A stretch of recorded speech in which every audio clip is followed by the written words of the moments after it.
بسم الله الرحمن الرحيم والحمد لله رب العالمين والصلاة والسلام على أشرف المرسلين وعلى آله وصحبه أجمعين. أما بعد فيا أيها الناس أوصيكم عباد الله وإياي بتقوى الله.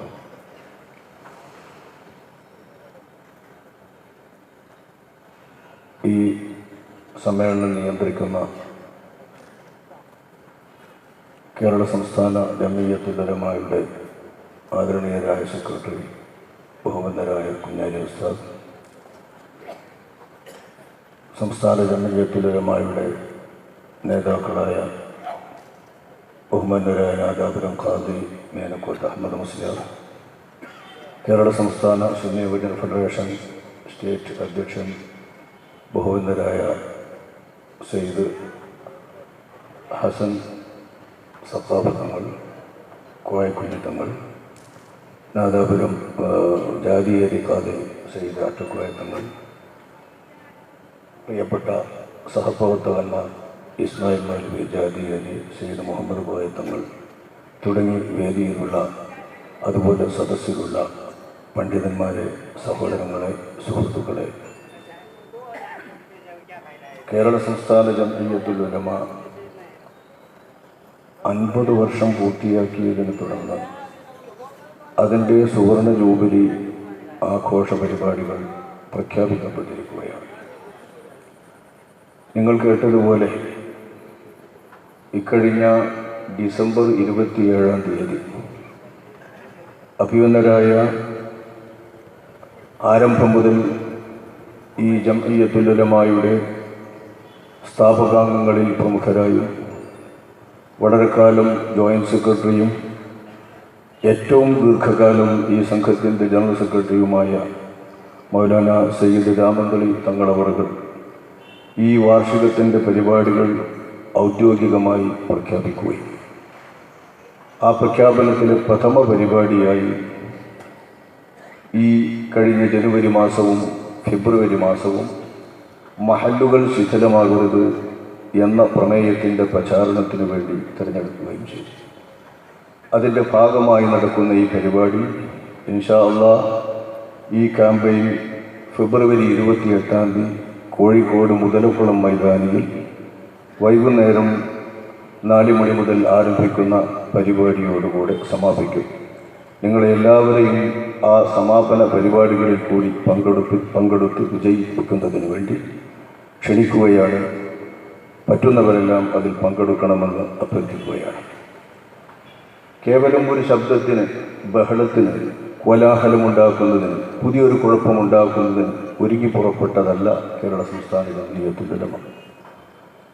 50 വർഷം മുമ്പ് ഈ സംഘം രൂപീകരിക്കുമ്പോൾ 1967 സമസ്ത കേരള ജംഇയ്യത്തുൽ ഉലമായുടെ 42 വർഷത്തെ ചരിത്രത്തിൽ ആദ്യമായി ശാഖാപരമായ കർമ്മശാസ്ത്ര സംബന്ധിമായ ഒരു വിഷയത്തിൽ ഒരു കാര്യം ജായിസാണ് എന്ന ഇബാദത്തുമായി ബന്ധപ്പെട്ട, അതും സുപ്രധാനമായ ജുമുഅ ജമാഅത്ത് ബാങ്ക് തുടങ്ങിയിട്ടുള്ള ഇബാദത്തുകളുമായി ബന്ധപ്പെട്ട വിഷയത്തിൽ ഒരു മുശാവറ യോഗം ഒന്നിച്ചു ചേർന്ന് അതിൽ ഉച്ചഭാഷണി ഉപയോഗിക്കൽ ജായിസാണ് എന്ന് മതവിധി തീരുമാനിച്ചുകൊണ്ടുള്ള ഒരു തീരുമാനം 42 കൊല്ലത്തെ സമസ്ത ജംഇയ്യത്തുൽ ഉലമായുടെ പ്രവർത്തനത്തിലോ തീരുമാനങ്ങളിലോ കാണാൻ സാധ്യമല്ല. സമാനമായ പ്രശ്നങ്ങൾ ഉണ്ടാകുമ്പോൾ ഏതെങ്കിലും ഒരു മുഫ്തിയെ ഫത്വ കേൾപ്പിക്കുകയോ അതല്ലെങ്കിൽ ഇന്നത് മറുപടി കൊടുക്കാൻ തീരുമാനിക്കുകയോ ഇന്ന രീതിയിൽ അവരോട് പറയാനോ കത്തെഴുതാനോ ഓഫീസ് സെക്രട്ടറിയെ അധികാരപ്പെടുത്തുകയോ ചെയ്യുന്നു എന്നല്ലാതെ മുശാവറയുടെ സംഘത്തിൻ്റെ തീരുമാനമായി ഇങ്ങനെ ഒരു ശാഖാപരമായ വിഷയത്തിൽ തീരുമാനിച്ചത് 8/4/67 എന്ന് പറയുന്ന ആ തീയതി വരേക്കുള്ള സമസ്തയുടെ 42 വർഷത്തെ ചരിത്രത്തിൽ കാണാൻ സാധ്യമല്ലെന്നത് നിരവധി തവണ പൊതു സ്റ്റേജുകളിൽ നമ്മൾ വെല്ലുവിളിയോടുകൂടെ പറഞ്ഞിട്ടുള്ള വസ്തുതയാണ്. ഇതാർക്കും മിനുസ് വെച്ചോ തീരുമാനം വെച്ചോ തെളിയിക്കാൻ സാധ്യവുമല്ല. അത്തരം ഒരു വിഷയത്തെ തുടർന്നാണ് അന്നത്തെ സമസ്ത കേരള ജംഇയ്യത്തുൽ ഉലമയുടെ സമസ്ത സ്ഥാപിക്കുമ്പോഴുള്ള അംഗങ്ങളിൽ 3 പേർ മാത്രം ജീവിച്ചിരിക്കുന്ന അക്കാലത്തെ സ്ഥാപകാംഗങ്ങളിൽ 2 പേർ വണ്ടൂരിലെ താജുൽ ഉലമ ശൈഖുനായും തൻ്റെ സഹപാഠി കോഴിക്കോട് ഫറൂഖിലെ മൗലാനൽ മർഹൂം കുഞ്ഞറമുട്ടി മുസ്ലിയാർ നഫറല്ലാഹു മർഖദഹുമാ വനഫഅനാ ബിഹിമാ ഫിദ്ദാറൈൻ, ആ 2 മഹാന്മാർ ബഹുമാനപ്പെട്ട റഈസുൽ മുഹഖ്ഖിഖീൻ കണ്ണിയത്ത് അഹമ്മദ് മുസ്ലിയാർ മാത്രമേ സ്ഥാപകാംഗങ്ങളിൽ അന്ന് വേറെ ശേഷിക്കുന്നുള്ളൂ. അദ്ദേഹം മാത്രമേ മറുഭാഗത്തുള്ളൂ. 2 പേരടക്കമുള്ള 6 പേരിലധികം അന്ന് സമസ്ത മുശാവറയിൽ നിന്ന് ബന്ധം പുലർത്തുകയും സമസ്തയോട് രാജിവെക്കുകയും ചെയ്യേണ്ട സ്ഥിതിവിശേഷം വന്നിട്ട് രൂപീകരിക്കപ്പെട്ട സംഘടനയാണ് കേരള സംസ്ഥാന ജംഇയ്യത്തുൽ ഉലമ. എന്നിട്ട് സമസ്തയെ അക്കാലം മുതൽ, അതായത് ബഹുമാനപ്പെട്ട കണ്ണിയത്ത് അഹമ്മദ് മുസ്ലിയാർ, ബഹുമാനപ്പെട്ട മർഹൂം EK അബൂബക്കർ മുസ്ലിയാർ, അല്ലാഹു അവരെയും നമ്മയും എല്ലാം സ്വർഗത്തിൽ ഒരുമിച്ച് കൂട്ടുമാറാവട്ടെ, ആ 2 വ്യക്തികൾ, മഹാപ്രഭാവമുള്ള വ്യക്തികളുള്ള സമസ്ത കേരള ജംഇയ്യത്തുൽ ഉലമ എന്ന മഹത്തായ സംഘടനയെ ആവശ്യമുള്ളപ്പോൾ തിരുത്തിയും പറഞ്ഞും വിമർശിക്കേണ്ടിടത്ത് വിമർശിച്ചും മാന്യമായ ഭാഷയിൽ സംസാരിച്ചുകൊണ്ടുമാണ് ഈ സംഘടന മെല്ലെ 50 വർഷം ഇപ്പോൾ പൂർത്തിയാക്കിയിരിക്കുന്നത്. ഞങ്ങൾ ആരുടെയെങ്കിലും പ്രസംഗത്തിൽ സമസ്ത കേരള ജംഇയ്യത്തുൽ ഉലമയുടെ ഉത്തരവാദപ്പെട്ട നേതാക്കളെ കുറ്റപ്പെടുത്തുകയോ മാന്യതക്കും ബഹുമാനത്തിനും നിരക്കാത്ത നിലക്ക് അവരെ സംബോധന ചെയ്യുകയോ അവരെക്കുറിച്ച് വ്യക്തിഹത്യ നടക്കുന്ന എന്തെങ്കിലും ഒരു പ്രയോഗങ്ങൾ നടത്തുകയോ സമസ്തയുടെ കേവലം യുവജന സംഘത്തിൻ്റെയോ വിദ്യാർത്ഥി സംഘത്തിൻ്റെയോ ഒരു കൊച്ചു പ്രവർത്തകനെ പോലും വ്യക്തിഹത്യ നടത്തുകയോ ചെയ്യുന്ന പ്രസംഗങ്ങൾ 50 വർഷത്തെ ഈ സംസ്ഥാന ജംഇയ്യത്തുൽ ഉലമയുടെയും കീഴ്ഘടകമായ സുന്നി യുവജന ഫെഡറേഷൻ്റെയും പരിപാടികളിൽ കേൾക്കാൻ ആർക്കും സാധ്യമല്ല. ഇതാണ് ഞങ്ങൾക്ക് ഞങ്ങളുടെ മഹത്തുക്കളായ മഹാരഥന്മാരായ വഴികാട്ടികളായ പ്രമുഖന്മാർ പഠിപ്പിച്ചു തന്ന രീതി, ഞങ്ങളെ അവർ പരിശീലിപ്പിച്ചിട്ടുള്ള രീതി ഇതാണ്. പക്ഷേ 50 വർഷം കഴിഞ്ഞ് സുവർണ ജൂബിലി ആഘോഷിക്കുമ്പോൾ കേരളത്തിൻ്റെ പൊതുരംഗം അങ്ങനെയല്ല. രാഷ്ട്രീയ രംഗം അവിടെ ഇരിക്കട്ടെ, മതരംഗത്ത് മതകീയമായി ജനങ്ങളെ നയിക്കുന്നതിന് വേണ്ടി, ദീനിൽ ജനങ്ങളെ അണിനിരത്തുന്നതിന് വേണ്ടി രൂപീകരിക്കപ്പെട്ട പണ്ഡിത സംഘടനകളെ നയിക്കുന്നതും അതിൻ്റെ ഔദ്യോഗിക പ്രമുഖ വക്താക്കളായി പുറത്ത് പ്രസംഗിക്കുന്നതും നടക്കുന്നതുമെല്ലാം അത്യാവശ്യം ചെറിയ കുട്ടികളാണ്. SKSSFൻ്റെ കുട്ടികൾ. ഉത്തരവാദപ്പെട്ട നേതാക്കളല്ല കാര്യങ്ങൾ സംസാരിക്കുന്നത്, കാര്യങ്ങൾ പറയുന്നതും തീരുമാനിക്കുന്നതും ഔദ്യോഗികമായി ഇതര സംഘടനകളെ ആധികാരികമായി എന്ന് പറഞ്ഞുകൊണ്ട് വെല്ലുവിളിക്കുന്നത് വരെ അധികാരപ്പെട്ടവർ എന്ന് സ്വയം തോന്നുന്നത് കൊണ്ടല്ലേ. ആധികാരികമായി വെല്ലുവിളിക്കുന്നു എന്ന് ഒരു SKSSകാരൻ പറയണമെങ്കിൽ സമസ്തയുടെ പേരിൽ അധികാരം തങ്ങൾക്കാണ് എന്ന് സ്വയം സമ്മതിക്കുകയാണല്ലോ അവിടെ. ഈ വിധത്തിൽ ചെറിയ കുട്ടികളുടെ സംഘം പൊതുരംഗത്തെ പ്രവർത്തനങ്ങളും മതപ്രബോധന പ്രവർത്തനങ്ങളും ഏറ്റെടുത്ത് നടത്തുമ്പോൾ സംഘടനാ രംഗം ഇന്ന് വളരെ മലീമസമായ ഒരവസ്ഥയിലാണ്. നിങ്ങൾക്കറിയാം, ഈ കഴിഞ്ഞ ഒരു ദശകത്തിൽ നടന്നിട്ടുള്ള സംഭവങ്ങളിൽ ചിലത് ഇന്നത്തെ മതസംഘടനാ നേതാക്കളുടെയും പ്രവർത്തകന്മാരുടെയും ബഹുമാനപ്പെട്ട സമസ്ത കേരള ജംഇയ്യത്തുൽ ഉലമയുടെയും ഇന്നെത്തിപ്പെട്ട ദുർഗതിയെ വളരെ പ്രയാസത്തോടുകൂടെ തന്നെ ഓർക്കാൻ നമുക്ക് മനസ്സിലാക്കി തരുന്ന രീതിയിലുള്ള പ്രവർത്തനമാണ്. നിങ്ങൾ ഓർക്കുക, ഇപ്പോൾ മരണപ്പെട്ട മുസ്ലിം സമുദായത്തിൻ്റെ തന്നെ ദീർഘകാലം പാർലമെൻറ്റിലെ ശബ്ദമായ, വിദേശ രാജ്യങ്ങളിൽ ഇന്ത്യയുടെ തന്നെ ശബ്ദവും അനേകം മുസ്ലിങ്ങൾക്കും വിദേശികളായ മുസ്ലിമീങ്ങൾക്കും പലവിധത്തിലുള്ള ഉപകാരങ്ങളും ചെയ്തിട്ടുള്ള ഒരു മഹാനായ രാഷ്ട്രീയ നേതാവാണ് ബഹുമാനപ്പെട്ട അഹമ്മദ് സാഹിബ്. അള്ളാഹു അദ്ദേഹത്തിൻ്റെ നൽപ്രവർത്തനങ്ങൾ സ്വീകരിക്കുമാറാവട്ടെ. വീഴ്ചകളും കുറവുകളും വന്നതുണ്ടെങ്കിൽ അള്ളാഹു തആല പുറത്തു കൊടുക്കുമാറാവട്ടെ. സ്വർഗത്തിൽ അദ്ദേഹത്തെയും നമ്മയും അള്ളാഹു സുബ്ഹാനഹു വ തആല പ്രവേശിപ്പിക്കുമാറാവട്ടെ.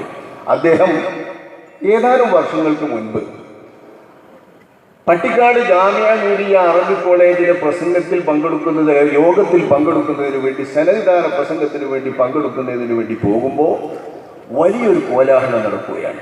അദ്ദേഹം അങ്ങോട്ട് ചെന്നാൽ കൂവും കൂക്കും എന്ന ഒരു പ്രചാരണം നടക്കുകയാണ്.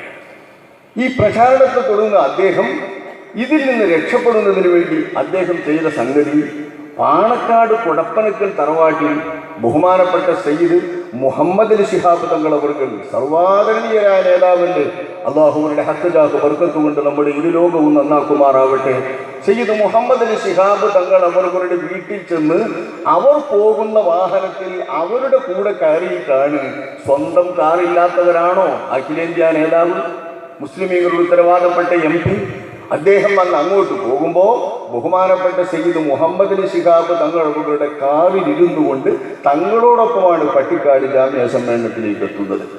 ജാമിയ നൂരിയ സമ്മേളന വേദിയിലേക്ക്, സദസ്സിലേക്ക് അദ്ദേഹത്തിൻ്റെ, അതായത് ശിഹാബ് തങ്ങളുടെ കാറ് കടന്ന ഉടനെ ഇ അഹമ്മദ് എന്ന പേര് വിളിച്ചുകൊണ്ട് അദ്ദേഹത്തെ മാത്രം കൂവുകയാണ്.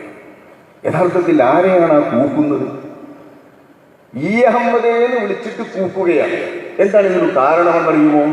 അദ്ദേഹം അതിൻ്റെ തൊട്ട് മുൻപ് മർക്കസിലെ, കോഴിക്കോട് മർക്കസിലെ, കാരന്തൂർ മർക്കസിലെ AP വിഭാഗത്തിൻ്റെ സ്ഥാപനത്തിലെ സമ്മേളനത്തിൽ പങ്കെടുത്തു.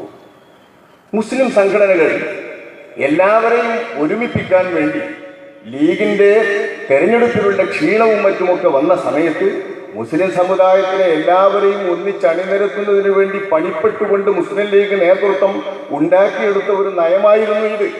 പിണങ്ങി നിൽക്കുന്ന, തെറിച്ചു നിൽക്കുന്ന, രാഷ്ട്രീയത്തിൽ മുസ്ലിം ലീഗിനെ തന്നെ കുറ്റപ്പെടുത്തി നിന്നിരുന്ന AP-ക്കാരുടെ സദസ്സുകളിലും പങ്കെടുത്ത് അവരെ നല്ല വഴിക്ക് മുഖ്യധാരയിലേക്ക് കൊണ്ടുവരിക എന്ന നിലയ്ക്ക് ചില നേതാക്കളൊക്കെ പങ്കെടുത്തിരുന്നു. ഈ വിധത്തിൽ ബഹുമാനപ്പെട്ട ഇ അഹമ്മദ് സാഹിബ് പങ്കെടുത്തതിന് അദ്ദേഹത്തെ പട്ടിക്കാട് ജാമിയ നൂരിയ കോളേജിലേക്ക് ചെല്ലുമ്പോൾ കൂക്കുന്നത് ആരാണ്? ഇത് നമ്മൾ ഓർക്കണം. ഇത് നമ്മുടെ സമസ്തയുടെ ചെറിയ മക്കളാണ്. നേതാക്കൾക്ക് ഇതിൽ പങ്കുണ്ടെന്ന് നമ്മൾ പറയുന്നില്ല. നേതാക്കൾ ഇത് അറിഞ്ഞിരിക്കില്ല. ശരിയാണ്, ഒരു നേതാവും ഇത് സമ്മതിക്കുകയില്ല, ഒരു സംഘത്തിൻ്റെ നേതാവും ഇത് സമ്മതിക്കുകയില്ല.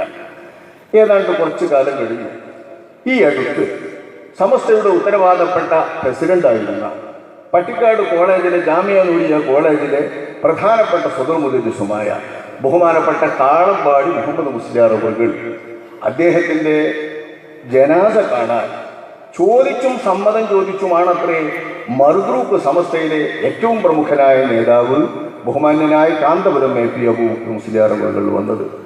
ചോദിച്ചോ ഇല്ലെന്ന് നമുക്കറിയില്ല. പക്ഷെ അദ്ദേഹം വന്നിട്ട് അദ്ദേഹം ജനാസ കാണുന്നിടത്ത് നിന്ന് തിരിച്ചു ഓടുകയാണ് ചെയ്യുന്നത് കാണുന്നത്. രംഗം വളരെ മലീമസമാവുകയാണ്, വളരെ പ്രയാസകരമായ രീതിയിലേക്ക് നീങ്ങുകയാണ്. അദ്ദേഹത്തെ നുള്ളി, പിച്ചി എന്ന് പറയുന്ന ചിലർ, താടി പിടിച്ചു എന്ന് പറയുന്ന ചിലർ, എന്ത് സംഭവിച്ചു എന്നറിയില്ല, എന്തോ കയ്യാങ്കളി അദ്ദേഹവുമായി ബന്ധപ്പെട്ട് നടത്തിയെന്നത് വ്യക്തം. പിന്നെ ആ നേതാക്കളെ തെരഞ്ഞ് ഓടുന്നതും നേതാക്കൾ കുറ്റം വിട്ടപ്പോൾ ഓടി വരാൻ വേണ്ടി ശ്രമിക്കുന്നതും അപ്പോഴേക്ക് കഴിയേണ്ടത് കഴിഞ്ഞു.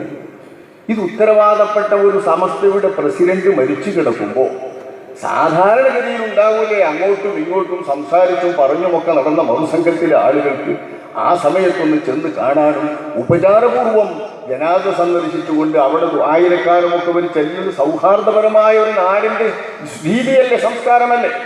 ഈ സംസ്കാരം പാലിക്കുമ്പോൾ ആ സമയത്ത് പോലും നുള്ളിയും പിച്ചിയും അദ്ദേഹത്തോട് സംസ്കാരശൂന്യമായി പെരുമാറിയത് ആരായിരിക്കും?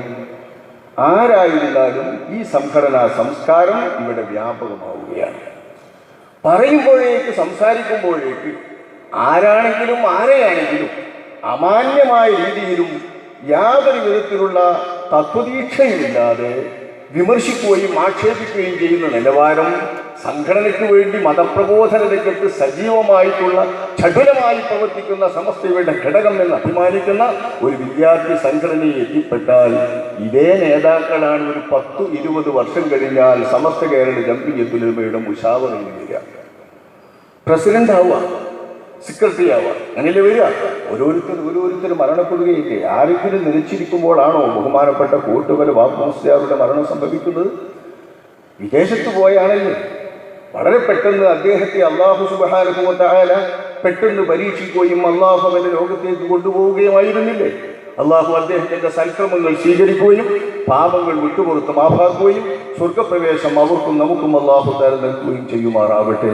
അദ്ദേഹത്തെ പോലുള്ള ആളുകളൊക്കെ ഓരോരുത്തർ പോയി പിന്നെ ഈ SKSS മൂത്ത് വരുന്നതല്ലേ പിന്നെ സമസ്ത കേരള ജംഇയ്യത്തുൽ ഉലമയുടെ നേതൃത്വത്തിൽ വരിക? ഈ സംസ്കാരം തുടരാമോ? ഇത് തുടരാൻ അനുവദിച്ചുകൂടാ. ഇക്കാര്യത്തിൽ ഒരു ബോധീകരണം ആവശ്യമാണെന്ന് ഏതാണ്ട് 1-2 കൊല്ലത്തോളമായി കേരള സംസ്ഥാന ജംഇയ്യത്തുൽ ഉലമയും കീഴ്ഘടകമായ സുന്നി യുവജന ഫെഡറേഷനും ആലോചിച്ചുകൊണ്ടേയിരിക്കുകയാണ്. പക്ഷെ അതിനാലുണ്ടാകുന്ന ഭവിഷ്യത്തുകളും പ്രശ്നങ്ങളും വീണ്ടും സമൂഹത്തിൽ അതിൻ്റെ പേരിൽ അനിവലികളും വാഗ്വാദങ്ങളും വിവാദങ്ങളും നടക്കുമോ എന്നതും അതിനെ തുടർന്നുണ്ടാകുന്ന സംഘടനാപരമായ ഫാഷിസത്തിൻ്റെതായ കട്ടനട്ടങ്ങളും എല്ലാം ഓർത്തുകൊണ്ട് തന്നെയാണ് വളരെ ശ്രദ്ധാപൂർവം നീങ്ങിക്കൊണ്ടിരുന്നത്. പക്ഷേ ഇനി ഇത് സഹിക്കാനാവില്ല, ആരെങ്കിലും ഇത് പറയാതിരിക്കാനാവില്ല. രാഷ്ട്രീയക്കാർക്ക് ഇതറിയാം. പറഞ്ഞു SKSSന്റെ പ്രവർത്തനം കേരളത്തിൻ്റെ മുസ്ലിം സംഘടനകളെ മുഴുവൻ ഭരിക്കുന്നിടത്തേക്ക് എത്തിയിരിക്കുകയാണ്. മുസ്ലിം ലീഗിൻ്റെ സ്ഥാനാർത്ഥികളെ നിയന്ത്രിക്കുമ്പോൾ ആരാണ് സ്ഥാനാർത്ഥിയാകേണ്ടത്, തങ്ങൾക്ക് ഇഷ്ടപ്പെട്ടവരാകണമെന്ന് വാശി പിടിക്കുന്ന ഒരു സംസ്കാരം സമസ്ത കേരള ജംഇയ്യത്തുൽ ഉലമയിൽ വളർന്നു വരികയാണ്. എല്ലാ വിഭാഗവുമുള്ള കേരളത്തിലെയും സാമുദായിക സംഘടനയല്ലേ മുസ്ലിം ലീഗ്. സമസ്തക്കാരുണ്ട്, മറ്റേ സമസ്തക്കാരുണ്ടെങ്കിൽ ഉണ്ടാവും, സംസ്ഥാനക്കാരേതായാലും ഉണ്ട്, മുജാഹിദിന്റെ പല വിഭാഗങ്ങളുണ്ട്. എല്ലാ വിഭാഗവും പണ്ട് കാലം മുതലേ മുസ്ലിമീങ്ങൾ എന്ന പേരിൽ രാഷ്ട്രീയാവകാശങ്ങൾക്ക് വേണ്ടി സാമുദായികമായി സംഘടിച്ചിട്ടുള്ള ഒരു പ്രസ്ഥാനമെന്ന നിലയ്ക്ക് അത്തരം ആളുകളെ ഒക്കെയും ആ പാർട്ടിയുടെ സ്ഥാനാർത്ഥികളായി മറ്റും നിശ്ചയിക്കാൻ ആ സംഘത്തിന് അവകാശമുണ്ടല്ലോ, ചുമതലയുമുണ്ടല്ലോ. ആ ചുമതല നിർവഹിക്കുന്നതിൽ പുറത്തു നിന്ന് സമസ്തയ്ക്ക് ഇഷ്ടപ്പെട്ടവരെ പഥ്യമായവരെ മാത്രം സ്ഥാനാർത്ഥിയും മന്ത്രിയാക്കണമെന്ന് വരെയുള്ള അണിയറയിലെ പിടിവലികളും നിയന്ത്രണങ്ങളും സഹിക്കവയ്യാത്ത ഒരുപാട് നേതാക്കൾ ഇന്ന് സമുദായത്തിലുണ്ട്. പക്ഷെ തുറന്നു പറയാൻ എല്ലാവർക്കും ഭയം, പേടി. എന്തിന് പേടിക്കണം, എന്തിന് ഭയപ്പെടണം? അതാണ് ഫാഷിസം. പേടിച്ചേ പറ്റൂ, പേടിക്കാതിരിക്കാൻ പറ്റില്ല. 99.25 മഹല്ലുകളും തങ്ങളുടേതാണ് എന്നൊരു സംഘടന അവകാശപ്പെടുന്നു. 99.25 മഹല്ലുകളും തങ്ങളുടേതാണ്, തങ്ങളുടെ മഹല്ലാണ്. ശരിയാണ്. ഓല നിയന്ത്രണത്തിലും ഒരു പറയുന്നത് കേൾക്കുക എന്നുള്ള നിലക്കാണ് ഇത്. ആ അക്ഷരാർത്ഥത്തിൽ തന്നെ സമസ്തയുടെ മഹല്ലുകളായി മാറിയാൽ പിന്നെ ഈ കേരളത്തിൻ്റെ ദയനീയ സ്ഥിതി എന്താകും? ഇവർക്ക് ഇത്ര മഹല്ലിൽ ചെറിയൊരധികാരം എന്ന് പറഞ്ഞാൽ ഇപ്പോൾ മഹല്ലുകളിലെ അധികാരം എന്താണെന്നറിയുന്നത്? നാട്ടുകാരുണ്ടാക്കിയ പള്ളി, നാട്ടുകാർ ഭരിക്കുന്ന പള്ളി, നാട്ടിലെ മഹല്ല് ജമാഅത്തുകളോ മുത്തവല്ലിമാരോ നിയന്ത്രിക്കുന്ന പള്ളി, അവിടുത്തെ സേവകന്മാരെ നാട്ടുകാർ തീരുമാനിക്കുന്നു, അവർക്ക് ശമ്പളം കൊടുക്കുന്നത് നാട്ടുകാർ നിർവഹിക്കുന്നു, അവർക്ക് ചെലവ് കൊടുക്കുന്നതും നാട്ടുകാർ നിർവഹിക്കുന്നു. മദ്രസകളും അങ്ങനെ തന്നെ. മദ്രസയും പള്ളികളുമെല്ലാം നാട്ടുകാർ സുഗമമായി നടത്തിക്കൊണ്ടിരിക്കുന്ന ഇന്നത്തെ രീതിയിൽ വരെ സമസ്തയുമായുള്ള ഒരു ബന്ധം, അതിൻ്റെ ചെറിയ മൈലോയിൽ ഭരണഘടനയിൽ പള്ളിയുടെ സുരക്ഷയ്ക്ക് വേണ്ടി മറ്റാരെങ്കിലും പള്ളി വ്യാജമായി രജിസ്റ്റർ ചെയ്ത് തട്ടിക്കൊണ്ടുപോകാതിരിക്കുവാൻ വേണ്ടി മുജാഹിദുകൾ കോഴിക്കോടുള്ള നഗരത്തിലെ ചില പള്ളികളൊക്കെ വ്യാജമായി രജിസ്റ്റർ ചെയ്തുകൊണ്ട് സ്വന്തമാക്കിയ ദുരനുഭവങ്ങളില്ലാതിരിക്കുവാൻ വേണ്ടി അവിടുത്തെ ഉത്തരവാദപ്പെട്ട ആളുകൾ പണ്ഡിതന്മാരുടെ ഉപദേശപ്രകാരം സമസ്ത കേരള ജംഇയ്യത്തുൽ ഉലമായുടെ ആശയാദർശങ്ങൾക്കനുസരിച്ച് പ്രവർത്തിക്കുമെന്നോ, സമസ്ത കേരള ജംഇയ്യത്തുൽ ഉലമായിലേക്കും പ്രശ്നങ്ങളുണ്ടാകുമ്പോൾ തർക്കങ്ങളുണ്ടാകുമ്പോൾ അന്തിമ തീർപ്പ് എന്നോ, മുശാവറയിലെ ഒരംഗത്തെ ഉപദേശകനാക്കി വെക്കുമെന്നോ ഏതൊരു തരത്തിലുള്ള ഒരു ചെറിയ ബന്ധം ഈ ഭരണഘടനയിൽ എഴുതി എന്നതിൻ്റെ പേരിൽ മാത്രമാണ് കൊണ്ടോട്ടിക്ക് ചുറ്റും മാത്രം 3 പള്ളികൾ ഇപ്പോൾ പൂട്ടപ്പെട്ട് കിടക്കുന്നത്. എൻ്റെ സഹോദരന്മാർ ഓർക്കണം, ഒന്ന് കരിപ്പൂരിലെ പഴയ ജുമാഅത്ത് പള്ളി, നമ്മുടെ വിമാനത്താവളത്തിലെ കരിപ്പൂരിലെ പഴയ ജുമാഅത്ത് പള്ളി, പഴയ പള്ളി അവിടെ പൂട്ടപ്പെട്ട് കിടക്കുകയാണ്. ഒന്നതിനടുത്ത് ചാമപ്പറമ്പിലെ ഒരു പള്ളി പൂട്ടപ്പെട്ട് കിടക്കുകയാണ്. ഒരാൾക്കും നിസ്കരിക്കാൻ കയറാൻ പറ്റില്ല, ആർക്കും പ്രവേശനമില്ല. അതിനടുത്ത് തന്നെ കക്കോവിലെ പള്ളി പൂട്ടപ്പെട്ട് കിടക്കുകയാണ്. പള്ളിക്കൽ ബസാറിലെ പള്ളി പൂട്ടപ്പെട്ടു, തുറക്കപ്പെട്ടു, പൂട്ടപ്പെട്ടു, തുറക്കപ്പെട്ടു, ഇനി എപ്പോഴും പൂട്ടാം. ഈ വിധത്തിൽ പള്ളിക്കൽ ബസാർ ടൗണിലെ പള്ളി, ഇങ്ങനെ പള്ളികൾ നിങ്ങളുടെ ഈ ഭാഗത്ത് അത്ര പരിചയമില്ലാത്തത് കൊണ്ട് നിങ്ങൾക്കതിൻ്റെ ഗൗരവം അത്ര തിരിയില്ല. മലപ്പുറം ജില്ലയിൽ ഇത് വളരെ ഗൗരവകരമാണ്. കൊണ്ടോട്ടി മേഖലയിൽ മാത്രം ഈ 3 പള്ളികൾ പൂട്ടപ്പെട്ട് കിടക്കുന്നത്, ആ പള്ളി മുഴുവൻ സമസ്തയുടേതാണെങ്കിൽ ആ പള്ളിയുടെ മഹല്ലിലുള്ളവർ മുഴുവൻ 99.25 സമസ്ത കേരള ജംഇയ്യത്തുൽ ഉലമയെ അംഗീകരിച്ചുകൊണ്ട് അങ്ങോട്ട് അംഗീകരിക്കാൻ വേണ്ടിയിട്ട് ചെന്നിട്ട് അധികാരപത്രം വാങ്ങിയിട്ട് അംഗീകാരപത്രം വാങ്ങിയതാണെങ്കിൽ പിന്നെ എങ്ങനെയാണ് അവിടെ പൂട്ടേണ്ട ഗതി വരിക? പള്ളിയിൽക്കാർ മറ്റുള്ളവർ നിസ്കരിച്ച് അടച്ചിടേണ്ട വിധം സംഘടന എങ്ങനെ ഉണ്ടാകും? ഇതാണ് നമ്മൾ ആലോചിക്കേണ്ടത്. ഭരണഘടനയിൽ ഞങ്ങളെ പേര് ചേർത്തിട്ടുണ്ടെന്ന നിലക്ക് പൂർണ്ണമായും മഹല്ല് അധികാരപ്പെടുത്താൻ വേണ്ടി കെ വിഭാഗം സുന്നികൾ ശ്രമിക്കുമ്പോൾ മറുവിഭാഗം സുന്നികൾ ഭൂരിപക്ഷമുള്ള ഇടങ്ങളും സമത്തിലുള്ളവരും കുറവുള്ളവരും ഈ പള്ളികളിലുണ്ട്. ഞാൻ എൻ്റെ അന്വേഷണത്തിൽ ചാമ്പപ്പറമ്പ് പ്രദേശത്തെ നിഷ്പക്ഷരായ ഒരു ചെറുപ്പക്കാർ എൻ്റെ അടുത്ത് വന്ന് അവിടുത്തെ പ്രയാസങ്ങളും ബുദ്ധിമുട്ടുകളൊക്കെ പറഞ്ഞിട്ട് അവിടെ നാട്ടുകാരൊന്ന് ഉണർത്താൻ വേണ്ടിയിട്ടൊന്ന് വന്ന് പ്രസംഗിക്കാൻ പറ്റുമെന്ന് ചോദിച്ചു. ഞാനതിൽ ഒരുപാട് തടസ്സങ്ങൾ പറഞ്ഞു, പിന്നുണ്ടാവുന്ന സംഭവങ്ങളും പറഞ്ഞു. കാരണം സമസ്തയുടെ പേരിൽ രണ്ടു കൂട്ടർ തല്ലുന്നിടത്ത് ഞങ്ങൾ ഇതിനവിടെ ഒന്ന് സംസാരിക്കാൻ, ഞങ്ങളും കൂടെ ഒരു ഭാഗമാക്കാനും ഒന്ന് മാറ്റിയിട്ടൊരു കൂട്ടരെ കൊണ്ടുവരാനും വേണ്ടി നടത്തുന്നതാണെന്ന് പറയുമ്പോൾ അവരോട് പറഞ്ഞു നോക്കി. പക്ഷെ അവർ വളരെ യാഥാർത്ഥ്യബോധത്തോടുകൂടി നാട്ടുകാർ പറഞ്ഞാൽ മനസ്സിലാക്കും സത്യം എന്ന് തോന്നിക്കൊണ്ടുള്ള ആ വസ്തുത ബോധ്യപ്പെട്ടപ്പോൾ ഒരു നല്ലൊരു സംഘം ആളുകൾ വീട്ടിൽ കുത്തിരിക്കാൻ മാത്രമല്ല ഇതിലപ്പുറം ആളുകൾ ആ ചെറുപ്പക്കാരുടെ മുമ്പിൽ ഞാനവർക്ക് ദിവസം സംസാരിക്കാൻ വേണ്ടി സമ്മതിച്ച് അവിടെ പോയി സംസാരിച്ചു. സംസാരം സമസ്തയും സംസ്ഥാനവുമായിട്ടുള്ള ബന്ധമോ ഞങ്ങളിവിടെ നാട്ടിൽ പ്രവേശിക്കുന്നതോ ഒന്നുമില്ല. ഈ നാടിൻ്റെ സ്ഥിതി എന്ന് പറഞ്ഞപ്പോൾ അന്നത്തെ രാത്രിയിലെ പ്രസംഗം കഴിഞ്ഞ് പിറ്റേന്ന് നാട്ടുകാർ ഈ നിഷ്പക്ഷരായ ആളുകൾക്ക് തുറന്നു കൊടുക്കാം, ഭരണഘടനപ്രകാരം നിങ്ങൾ നോക്കിയാൽ മതി എന്ന് പറഞ്ഞെത്തിയിരുന്നു. പക്ഷെ അപ്പോഴേക്കാണ് കുറച്ച് ദിവസം കഴിഞ്ഞപ്പോൾ പള്ളിക്കൽ ബസാറിലെ പള്ളിയിൽ പിന്നെ മഗ്‌രിബിന്റെ നേരത്തെ സംഘടനമുണ്ടായി, പള്ളിപ്പൂക്കലും മറ്റും നടന്നത്. അപ്പോൾ ആ പള്ളി പൂട്ടിയപ്പോൾ അതിൻ്റെ കാര്യം കൂടി തീരുമാനമായിട്ട് ഇത് പറ്റുള്ളൂ എന്ന് വാശി പിടിച്ച് അവിടെ നിൽക്കുകയാണ്. സമാധാനപരമായി നടക്കുന്ന നാട്. ആ നാടിനെ കുറിച്ച് ഞാൻ ചോദിച്ചു നോക്കുമ്പോൾ തെരഞ്ഞെടുപ്പ് നടക്കണമെന്നാണ് ഏപ്പിക്കാർ പറയുന്നത്.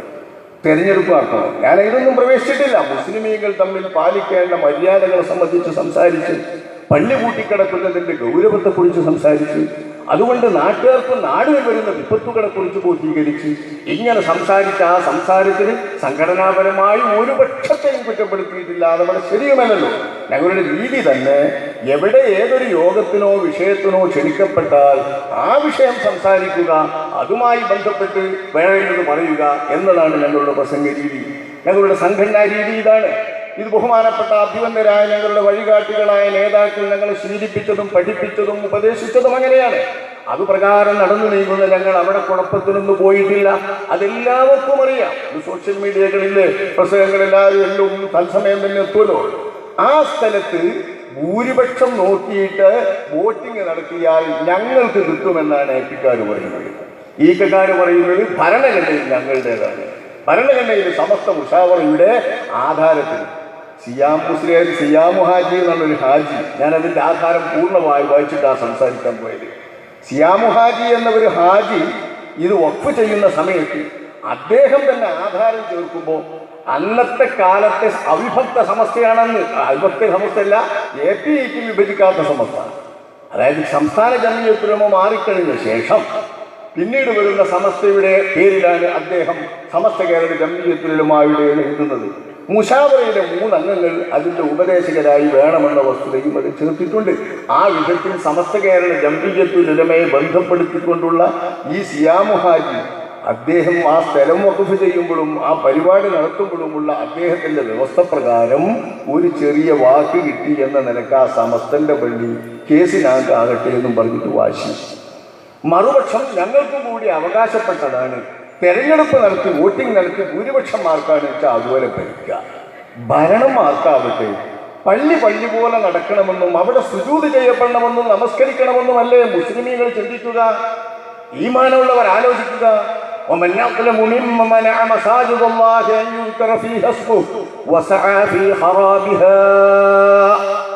പള്ളികൾ വിജനമാവുകയും അതിൽ നടക്കേണ്ട ഇബാദത്തുകളെ തൊട്ട് അത് കാലിയാവുകയും ചെയ്യുന്നതിന് പരിശ്രമിക്കുന്ന മനുഷ്യൻ, അല്ലാഹുവിന്റെ ദിക്റും സ്വലാത്തും പള്ളികളിൽ നടക്കുന്നത് തടയുന്ന മനുഷ്യൻ, അത്തരക്കാരെക്കാൾ വലിയ ആക്രമി ആരുണ്ട്? ഒരാളും അവരെക്കാൾ വലിയ ആക്രമികളായി അല്ലാഹുവിന്റെ ഭൂമിയിൽ മനുഷ്യ മക്കളിലില്ല എന്ന് വിശുദ്ധ ഖുർആൻ പറയുന്നത് എല്ലാ പള്ളികൾ തടയുന്ന മുസ്ലിമിനും അമുസ്ലിമിനും എല്ലാ വിഭാഗത്തിനും ബാധകമാണെന്ന് ബഹുമാനപ്പെട്ട ഇമാം ഖുർത്തുബിയെ പോലുള്ള മുഫസ്സിറുകൾ രേഖപ്പെടുത്തുന്നു. ആ മഹാപാതകമാണ് 2 വിഭാഗം സമസ്തക്കാരുടെയും കുഴപ്പത്തെ തുടർന്ന് നടന്നുകൊണ്ടിരിക്കുന്നത്. ഇത് 1-2 സ്ഥലത്തെ പ്രശ്നം മാത്രമല്ല. നാടായ നാടുകളിലൊക്കെയും മദ്രസയുടെ ഭരണത്തിന് വേണ്ടിയിട്ടും പള്ളിയുടെ ഭരണത്തിന് വേണ്ടിയിട്ടും ചേറൂരിൽ, വേങ്ങരയിൽ പലയിടങ്ങളിലും ഇത് നടക്കുകയാണ്. ഈ അഴിഞ്ഞാട്ടം നടന്നുകൊണ്ടിരിക്കുമ്പോൾ ജംഇയ്യത്തുൽ ഉലമായുടെ സുവർണ ജൂബിലി ആഘോഷത്തിൻ്റെ ആ സമയത്ത് ഒരു സംഘടനാ സംസ്കാരമെങ്കിലും സമൂഹത്തിൽ നിലനിൽക്കുന്ന കാര്യം പറഞ്ഞ് പഴയ കാലത്ത് ഉലമാക്കന്മാർ ഭിന്നിച്ചാൽ എങ്ങനെയിരുന്നു എന്ന വസ്തുത സമൂഹത്തെ ബോധീകരിച്ച് സമൂഹത്തിൻ്റെ മുമ്പിൽ ഈ വിഷയം വെക്കുകയും കൂടുതൽ നാട്ടിൽ ശൈഥില്യമുണ്ടാകാതിരിക്കാൻ, ശിഥിലമാകരുത് എന്നാണ് നമ്മൾ പ്രമേയം. ആക്കരുത് എന്നല്ല, വളരെ സൂക്ഷിച്ചുകൊണ്ടാണ് ഞങ്ങൾ പ്രമേയം കൈകാര്യം ചെയ്യുന്നത്. മഹല്ലുകൾ ശിഥിലമാകരുത്, ആരുടെയും ഒരു നടപടി കൊണ്ടും മഹല്ലുകൾ ശിഥിലമാകരുത്. ഇത് സംസ്ഥാനക്കാർക്കും ബാധകമാണ്, സമസ്തക്കാർക്കും ബാധകമാണ്, ഏപ്പിക്കാർ ഈക്കക്കാർ എന്ന രണ്ട് വിഭാഗത്തിന് ബാധകമാണ്, മുജാഹിദ് വിഭാഗത്തിന് ബാധകമാണ്. മഹല്ലുകൾ ശിഥിലമാകരുത്. ശിഥിലമാകരുത് എന്ന് പറയുന്നത് ആരുടെ എന്ത് പണികൊണ്ടാണെങ്കിലും ശിഥിലമാകരുത്. 99.25% പള്ളികളും ഞങ്ങളുടേതാണ് എന്ന് പറഞ്ഞിട്ട് ആധിപത്യവും ഫാഷിസ്റ്റ് നയവും തുടരുമ്പോൾ മഹല്ലുകളും മദ്രസകളും ഒക്കെ തങ്ങൾക്കേ ആകാവൂ എന്ന് വാശി പിടിക്കുന്നത് പോലെ തന്നെ ഇനി അതിൽ സേവനം ചെയ്യുന്ന സേവകന്മാരും ഖാദിമാരും ഖതീബുമാരും മുദരിസുമാരും അധ്യാപകരും മുഅല്ലിമീകളും മുഖ്രിമാരും മുഅദ്ദിനുകളും എല്ലാം തങ്ങളുടെ തന്നെ രേഖയുള്ള പ്രവർത്തകന്മാരെ ആകാൻ പറ്റുള്ളൂ എന്ന വിധത്തിലുള്ള വാശിയോടുകൂടെയുള്ള ആസൂത്രിതമായ സൂത്രപരമായ കരുനീക്കങ്ങൾ നടന്നുകൊണ്ടിരിക്കുമ്പോൾ ഇക്കാര്യം നേരിട്ട് പറഞ്ഞിട്ടും പത്രത്തിൽ എഴുതിയിട്ടും അറിയേണ്ട വിധം അറിയിച്ചിട്ടും സാധാരണഗതിയിൽ ഒരു സംഘടനയെ ബോധ്യപ്പെടുത്തേണ്ട മാർഗങ്ങൾ സ്വീകരിച്ചിട്ടും അവരുടെ കാതുകളിൽ എത്തുന്നില്ലെങ്കിൽ ആ ബഹിരകർണങ്ങളെ കേൾപ്പിക്കാൻ ഇനി ജനങ്ങളുടെ മുമ്പിൽ വിഷയം വെക്കുകയല്ലാതെ മറ്റൊന്നും രക്ഷയില്ലെന്ന് തോന്നിയതുകൊണ്ട് മാത്രമാണ് സഹോദരങ്ങളെ ഈ വിഷയം പൊതുജനങ്ങളുടെ മുമ്പിൽ ഒരു ക്യാമ്പയിൻ എന്ന രീതിയിൽ അവതരിപ്പിക്കുന്നത്. നമ്മളെ സംബന്ധിച്ചിടത്തോളം നമ്മൾ ബോധ്യപ്പെട്ട് കാര്യങ്ങൾ മനസ്സിലാക്കി ആർജവത്തോടുകൂടെ നിന്നാൽ തന്നെ മഹല്ലുകളിൽ ശൈഥില്യം വരില്ല. ഇപ്പൊ നടക്കുന്ന സംഘടനാ പ്രവർത്തനം ഈ രണ്ട് കൂട്ടരും തമ്മിലായപ്പോൾ വളരെ മോശമായ സ്ഥിതിവിശേഷമാണ് നടക്കുന്നത്. 6 അംഗങ്ങൾ പിരിഞ്ഞുകൊണ്ടല്ലേ AP വിഭാഗം എന്നൊരു സമസ്തയും മറുവിഭാഗം EK സമസ്തയും എന്ന പേരിൽ പ്രവർത്തിക്കുന്നത്. ഇതുപോലെ 6 അംഗങ്ങളും അതിലധികവും കേരള സംസ്ഥാന ജംഇയ്യത്തുൽ ഉലമ എന്ന സംഘം രൂപീകരിക്കുന്ന കാലത്തുണ്ട്. അവർ പിരിഞ്ഞിട്ടുണ്ട്. എന്നിട്ട് അവർക്ക് രാഷ്ട്രീയ പാർട്ടികളിലെ ഏതെങ്കിലും ഒരു പാർട്ടിയെ കൂട്ടുപിടിച്ചുകൊണ്ട് സമസ്തയെ ആഞ്ഞടിച്ചുകൊണ്ട് മദ്രസകൾ പിടിക്കാനോ പള്ളി പിടിക്കാനോ വേണ്ടിയുള്ള എന്തെങ്കിലും ശ്രമങ്ങൾ നടത്തിയാൽ കുറച്ച് സ്ഥലങ്ങളൊക്കെ എന്തെങ്കിലും ചെയ്യാൻ പറ്റില്ലേ? അതിനൊന്നും നിൽക്കാതെ കേരള സംസ്ഥാന ജംഇയ്യത്തുൽ ഉലമ അതിൻ്റെ സ്വതസിദ്ധമായ ശൈലിയിലുള്ള പ്രവർത്തനം തുടരുകയാണ്. ഒരു സംഘടനയെയും അടച്ചാക്ഷേപിച്ചുകൊണ്ട് അതിൻ്റെ സാങ്കത്യത്തെയോ അതിൻ്റെ പ്രസക്തിയെയോ ചോദ്യം ചെയ്യുന്ന പ്രവർത്തനം ഞങ്ങൾ നടത്താറില്ല. മനസ്സിലാക്കേണ്ടതും ശരിയല്ലാത്തതുമായ തീരുമാനങ്ങൾ ഉണ്ടാകുമ്പോഴോ ഏതെങ്കിലും തരത്തിലുള്ള തെറ്റായ ദിശയിലേക്ക് സമൂഹത്തെ നീക്കിക്കൊണ്ടിരിക്കുമ്പോഴോ ഇത്തരം സംസ്കാരശൂന്യമായ പ്രവർത്തനങ്ങൾ വിളയാടുമ്പോഴോ ആ സമയത്ത് അത്തരം കാര്യങ്ങളെക്കുറിച്ച് മാന്യമായി ബോധീകരിക്കുക എന്നതിൽ കവിഞ്ഞ് ഞങ്ങളൊന്നും ചെയ്യാറില്ല. 89-ൽ സമസ്തയിൽ EKAP പിളർപ്പുണ്ടായപ്പോൾ നമ്മുടെ കാദിയാരുടെ ഒക്കെ വളരെ യൗവനകാലമാണ്. ബഹുമാനപ്പെട്ട കുഞ്ഞാലി ഉസ്താദ്, കാദിയാർ അടക്കമുള്ള നേതാക്കൾ കോഴിക്കോട് ജില്ലയിലൂടെ ഒന്നടങ്കം നടത്തിയ പീസ് ക്യാമ്പയിൻ, സമാധാന പ്രചാരണം എന്ന പേരിലുള്ള ആ മഹത്തായ പരിപാടി അന്ന് പള്ളികളും മദ്രസകളും പിടിച്ചടക്കാൻ വേണ്ടി വരുന്ന APക്കാർക്ക് അലോസരം സൃഷ്ടിച്ചു, പ്രയാസം സൃഷ്ടിച്ചു. കാരണം സമസ്ത പിരിഞ്ഞ ഉടനെ സമസ്തയുടെ പേരിലുള്ള മദ്രസകളൊക്കെ പിടിക്കാൻ വേണ്ടി അതിലൊരു പങ്ക് ചോദിക്കാനും പങ്ക് കിട്ടാനും വേണ്ടി പരിശ്രമിച്ചിരുന്നത് അവരാണ്. മഹല്ലുകളിൽ പങ്ക് കിട്ടാൻ വേണ്ടി ശ്രമിച്ചിരുന്നത് അവരാണ്. രാഷ്ട്രീയമായി കുഴപ്പമുണ്ടാക്കി രാഷ്ട്രീയമായി സമുദായത്തിൻ്റെ ആളുകൾക്കെതിരെ തിരിഞ്ഞുകൊണ്ടും മറ്റും കുഴപ്പമുണ്ടാക്കിയത് അവരായിരുന്നു. അന്നിലേക്ക് ഈ അന്നത്തെ പീസ് ക്യാമ്പയിൻ അതിൻ്റെ മുനകൾ മുഴുവൻ ചെന്നെത്തിയത് തങ്ങളുടെ നേരെയാണെന്ന് തോന്നിയപ്പോൾ അവർക്ക് ഞങ്ങളോട് ദേഷ്യമായി, ഈ ജംഇയ്യത്തിനോട് ദേഷ്യമായി. ഈ ജംഇയ്യത്തിനോട് തീർത്താൽ തീരാത്ത പക പോലെ അവരുടെ മനസ്സിൽ ദോഷമുണ്ടായി. അന്ന് പറഞ്ഞിരുന്നത് ഈക്കക്കാർക്കും ലീഗുകാർക്കും വേണ്ടി ഒപ്പം നിന്നു സംസ്ഥാനമായിരുന്നു. ഇപ്പം രംഗം അതല്ല. ഏപ്പിക്കാരെ പള്ളി ഉണ്ടാക്കിപ്പോയി, അവരവരുടെ മദ്രസകൾ ഉണ്ടാക്കിപ്പോയി. ഇപ്പോഴത്തെ പള്ളി മദ്രസയുടെ കാര്യത്തിൽ അധികവും ശ്രദ്ധ ഓല പള്ളി മദ്രസയും ഓലയുടെ നടത്തുന്നുണ്ടെങ്കില്ല. അത് ഓലങ്ങനെ നടത്തും, അത് വല്ല. പിന്നെ പൊതുവായിട്ടുള്ള പള്ളികളിൽ വല്ല പങ്കുണ്ടെങ്കിൽ അത് അവർക്ക് വിട്ടുകൊടുക്കില്ല. അങ്ങനെ ഉണ്ടല്ലോ, പൊതുവായ പള്ളികളിൽ അവർക്ക് വല്ല പങ്കുണ്ടെങ്കിൽ ഞങ്ങൾക്ക് പള്ളിയുണ്ട്, ഞങ്ങൾ വേറെ പോട്ടെ, അതുപോലെ വിട്ടുകൊടുക്കൂല. കാരണം നാട്ടിലെ പള്ളിയിൽ ഞങ്ങൾക്ക് പങ്ക് വേണം. കാരണം മഹല്ലായി പൊതുവേ ജനങ്ങൾ പറയുക അതിനേ ഉള്ളൂ. നാടിൻ്റെ പാരമ്പര്യ മഹല്ല്, ഈ മഹല്ല് അപ്പോൾ നാദാപുരം പള്ളി, വാണിമേൽ പള്ളി, ഈ പള്ളികളൊക്കെ സമസ്ത ഉണ്ടാകുന്നതിന് മുമ്പ് ഉണ്ടായതായിരിക്കുമല്ലോ. നാദാപുരം പള്ളിയൊക്കെ സമസ്തൻ്റെ പള്ളിയാണോ? ഇനി സംസ്ഥാനൻ്റെ പള്ളിയാണോ? സംസ്ഥാനം 50 വർഷമായിട്ടുള്ളൂ. സംസ്ഥാനൻ്റെ പള്ളിയല്ല അവിടെ, സംസ്ഥാനക്കാർക്ക് ജുമഅക്ക് കൂടാൻ പറ്റുന്നുണ്ട് എന്നുള്ള ബന്ധമല്ലാതെ സംസ്ഥാനയുടെ അധ്യക്ഷരായ മഹാനായ ഓറെ അനുസരിച്ചുകൊണ്ട് ഇക്കാലം അത്രയും നീങ്ങുന്നു എന്ന ബന്ധമല്ലാതെ ഞങ്ങളുടെ മുഷാവറംഗമായ ബഹുമാനപ്പെട്ട കാലിയാരുടെ നേതൃത്വത്തിൽ നീങ്ങുന്നു എന്ന ബന്ധമല്ലാതെ സംഘടനാ ബന്ധത്തിൽ അതിനെ ഒറ്റ സ്വന്തമാക്കാൻ വേണ്ടിയിട്ടോ ഞങ്ങളുടെ സംഘടനയുടേതെന്ന് പറയാൻ വേണ്ടിയിട്ടോ കേരള സംസ്ഥാന ജംഇയ്യത്തുൽ ഒരു ശ്രമവും നടത്തുന്നില്ലല്ലോ. ഇത് നിങ്ങൾ പ്രത്യേകം തിരിച്ചറിയേണ്ടതുണ്ട്. ഈ കെ വിഭാഗത്തെ പോലെ മഹല്ലുകളിൽ പൊതുമഹല്ലുകളിൽ അധികാരമുള്ളത് ന്യൂനപക്ഷമെങ്കിലും കുറഞ്ഞ സ്ഥലത്തെങ്കിലും ഞങ്ങൾക്ക് കൊടുക്കുക. എ പിക്കാർക്ക് ഒറ്റയ്ക്ക് പള്ളിയ, മുജാഹിദിന് ഒറ്റയ്ക്ക് പള്ളിയ, ജമാഅത്തിന് ഒറ്റയ്ക്ക് പള്ളിയ, മുജാഹിദിലെ വിഭാഗങ്ങൾക്കൊക്കെ പള്ളികളേർക്ക് ഒറ്റയ്ക്ക് പള്ളിയാണ്. പക്ഷെ ആ പള്ളികളെ ഒന്നും പൊതുമഹല്ലായി ജനങ്ങൾ അംഗീകരിക്കില്ല. പറയുമെന്ന് എ പിക്കാരെ പള്ളി, മറ്റൊല്ല പള്ളി, മറിച്ചൊല്ല പള്ളി. അതിലൊരു യാഥാർത്ഥ്യമുണ്ട്. ഓര് കയറ്റിയ പള്ളി, ഓര് നടത്തുന്ന പള്ളി, ഓരങ്ങനെ പോക്കുന്ന പള്ളി സംഘടനാപരമായി തന്നെ അവരുടെ സംഘടനയുടെ മേൽഘടകത്തിൽ രജിസ്റ്റർ ചെയ്തൊക്കെയാണ് അവർ പള്ളി കയറ്റുക. പണം മറത്തിയുടേതാണ്. പൊതുപള്ളികൾക്ക് നൽകുന്ന പണമാണെങ്കിലും ഏറ്റവും ഒരു കയറ്റ സംഘടനയ്ക്ക് വേണ്ടി തന്നെയാണ്. ഈക്കക്കാർ എന്ന് പറയുന്ന കൂട്ടരങ്ങനെയല്ല. പൊതുമഹല്ലുകളിലാണ് അവർ നിയന്ത്രണം നടത്തുന്നത്. ഞങ്ങളും അങ്ങനെ തന്നെയാണ്. പൊതുമഹല്ലുകൾ വിട്ട് ഞങ്ങൾ കളിക്കാറില്ല. പൊതുമഹല്ലുകളിൽ ജുമഅക്ക് കൂടാൻ പറ്റാത്ത അവസ്ഥ വന്നാൽ ഞങ്ങളുടെ പ്രവർത്തകർ ന്യൂനപക്ഷമായ ആ ന്യൂനപക്ഷത്തെ ഫാഷിസത്തിലൂടെ നാടിൻ്റെ ഭൂരിപക്ഷത്തിൻ്റെ തീരുമാനമനുസരിച്ചുകൊണ്ട് എല്ലാവരുടെയും ഹക്കാണ് ജുമുഅ. അതുകൊണ്ട് ജുമുഅക്ക് എല്ലാവർക്കും ഇഷ്ടപ്പെട്ട രീതിയിൽ മാത്രമേ നടത്താവൂ. ഒരാളുടെയും ഹക്കിന് അതിക്രമത്തോടുകൂടെ കയ്യേറ്റം ചെയ്യാൻ പാടില്ല എന്ന് സമസ്ത കേരള ജംഇയ്യത്തുൽ ഉലമായുടെ പ്രസിഡന്റ് ബഹുമാനപ്പെട്ട റഈസുൽ മുഹഖഖീൻ കണ്ണിയത്ത് അഹ്മദ് മുസ്ലിയാർ അവർകൾ തന്റെ ഒരു ഫത്വയിൽ വ്യക്തമാക്കിയത് ഞങ്ങൾ പ്രസിദ്ധീകരിക്കാറുണ്ട്. അദ്ദേഹത്തിന്റെ ശരിയായൊരു ഫത്വയാണത്. ഈ ഫത്വ പോലും പാലിക്കാതെ സംഘടനാ ഫാഷിസത്തിലൂടെ ഭൂരിപക്ഷത്തിന്റെ മറവിൽ നാടുകളിൽ ജുമുഅകളിൽ സ്പീക്കർ വെച്ചുകൊണ്ട് ഞങ്ങളുടെ പ്രവർത്തകന്മാർക്ക് ജുമുഅക്ക് കൂടാൻ പറ്റാത്ത അവസ്ഥയുണ്ടാകുമ്പോൾ ഞങ്ങളുടെ പ്രവർത്തകന്മാർ ന്യൂനപക്ഷമായ സ്ഥലങ്ങളിൽ എവിടേക്കെങ്കിലും വണ്ടി കയറി പോവുകയാണ്. ഞങ്ങൾ ജുമുഅ കിട്ടാൻ സ്പീക്കറില്ലാത്തവരുടെ സ്ഥലവും വിട്ടു നോക്കിയിട്ട് ഇങ്ങനെയാണ് ഞങ്ങൾ. പക്ഷെ എന്നാലും മഹല്ലിന്റെ ബന്ധമോ വരിസംഖ്യ അടക്കലോ മറ്റു പ്രവർത്തനങ്ങളോ ഞങ്ങൾ നിർത്താറില്ല. ഇനി ഞങ്ങളുടെ ആളുകളും ഞങ്ങളുടെ ഖാദിമാരും നിലനിൽക്കുന്ന സ്ഥലങ്ങളും ഞങ്ങൾ ഖാദിമാരായി നിലകൊള്ളുന്ന മഹല്ലുകളും ആ മഹല്ലുകളും പൊതുമഹല്ലുകളാണ്. അവിടെ സമസ്തക്കാരുണ്ട്, മുജാഹിദീങ്ങൾ വരെയുണ്ട്. പള്ളിയായിട്ട് ബന്ധപ്പെട്ടിട്ട് എല്ലാ വിഭാഗവും ഒന്നിച്ചു കൊണ്ടുപോകുന്ന മഹല്ലുകളിൽ എല്ലാവർക്കും ഒന്നിച്ചു കൂടാവുന്ന സ്പീക്കറില്ലാത്ത ജുമുഅയും ഇബാദത്തുകളും നടക്കും എന്നത് ശരിയാണ്. അതങ്ങനെ തന്നെയല്ലേ വേണ്ടത്.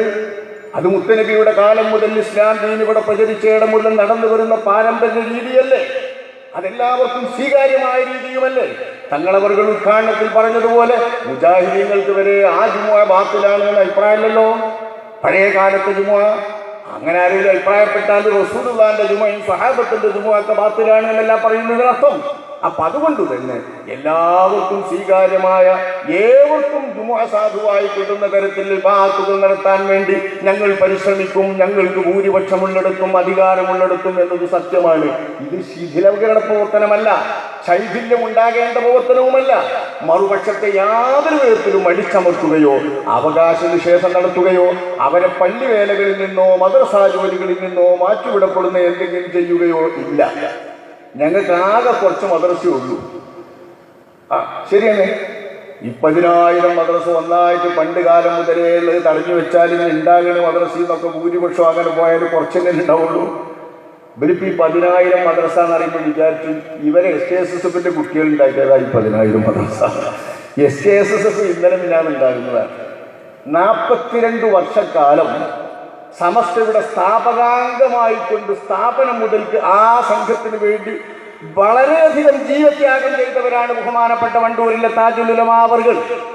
1950 മുതൽ ഇപ്പൊ മദ്രസ പ്രസ്ഥാനത്തിന് വേണ്ടി ബീജാവാപം നൽകുന്നതിന്റെ തുടക്കം പറയുന്നത് എന്താ? ആരോ ചിലർ പറയുന്നത് ഏതോ വട്ടം നടുവട്ടത്ത് എന്നൊക്കെ പറയുന്നത്.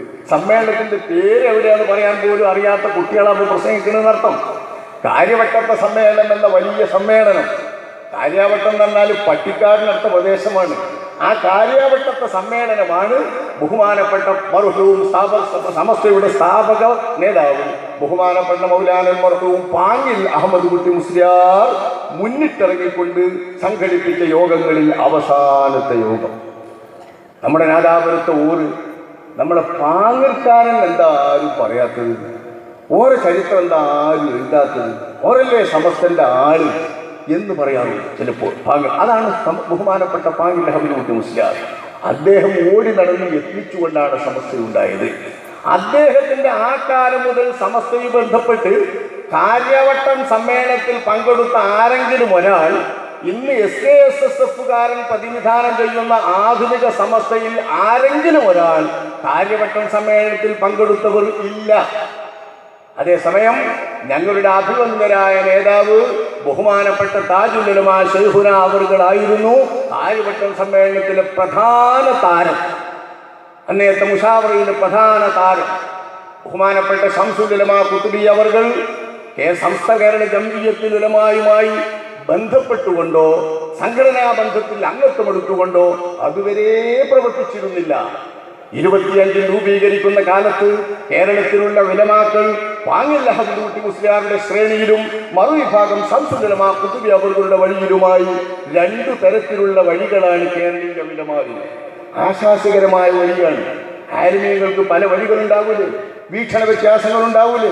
ഈ വീക്ഷണ വ്യത്യാസങ്ങളിൽ ചില മസാലകളിലൊക്കെ അഭിപ്രായ വ്യത്യാസമുണ്ട് ബഹുമാനപ്പെട്ട പാങ്ങിൽക്കാരനും ശംസുൽ ഉലമാ ഖുത്ബി അവർകളും.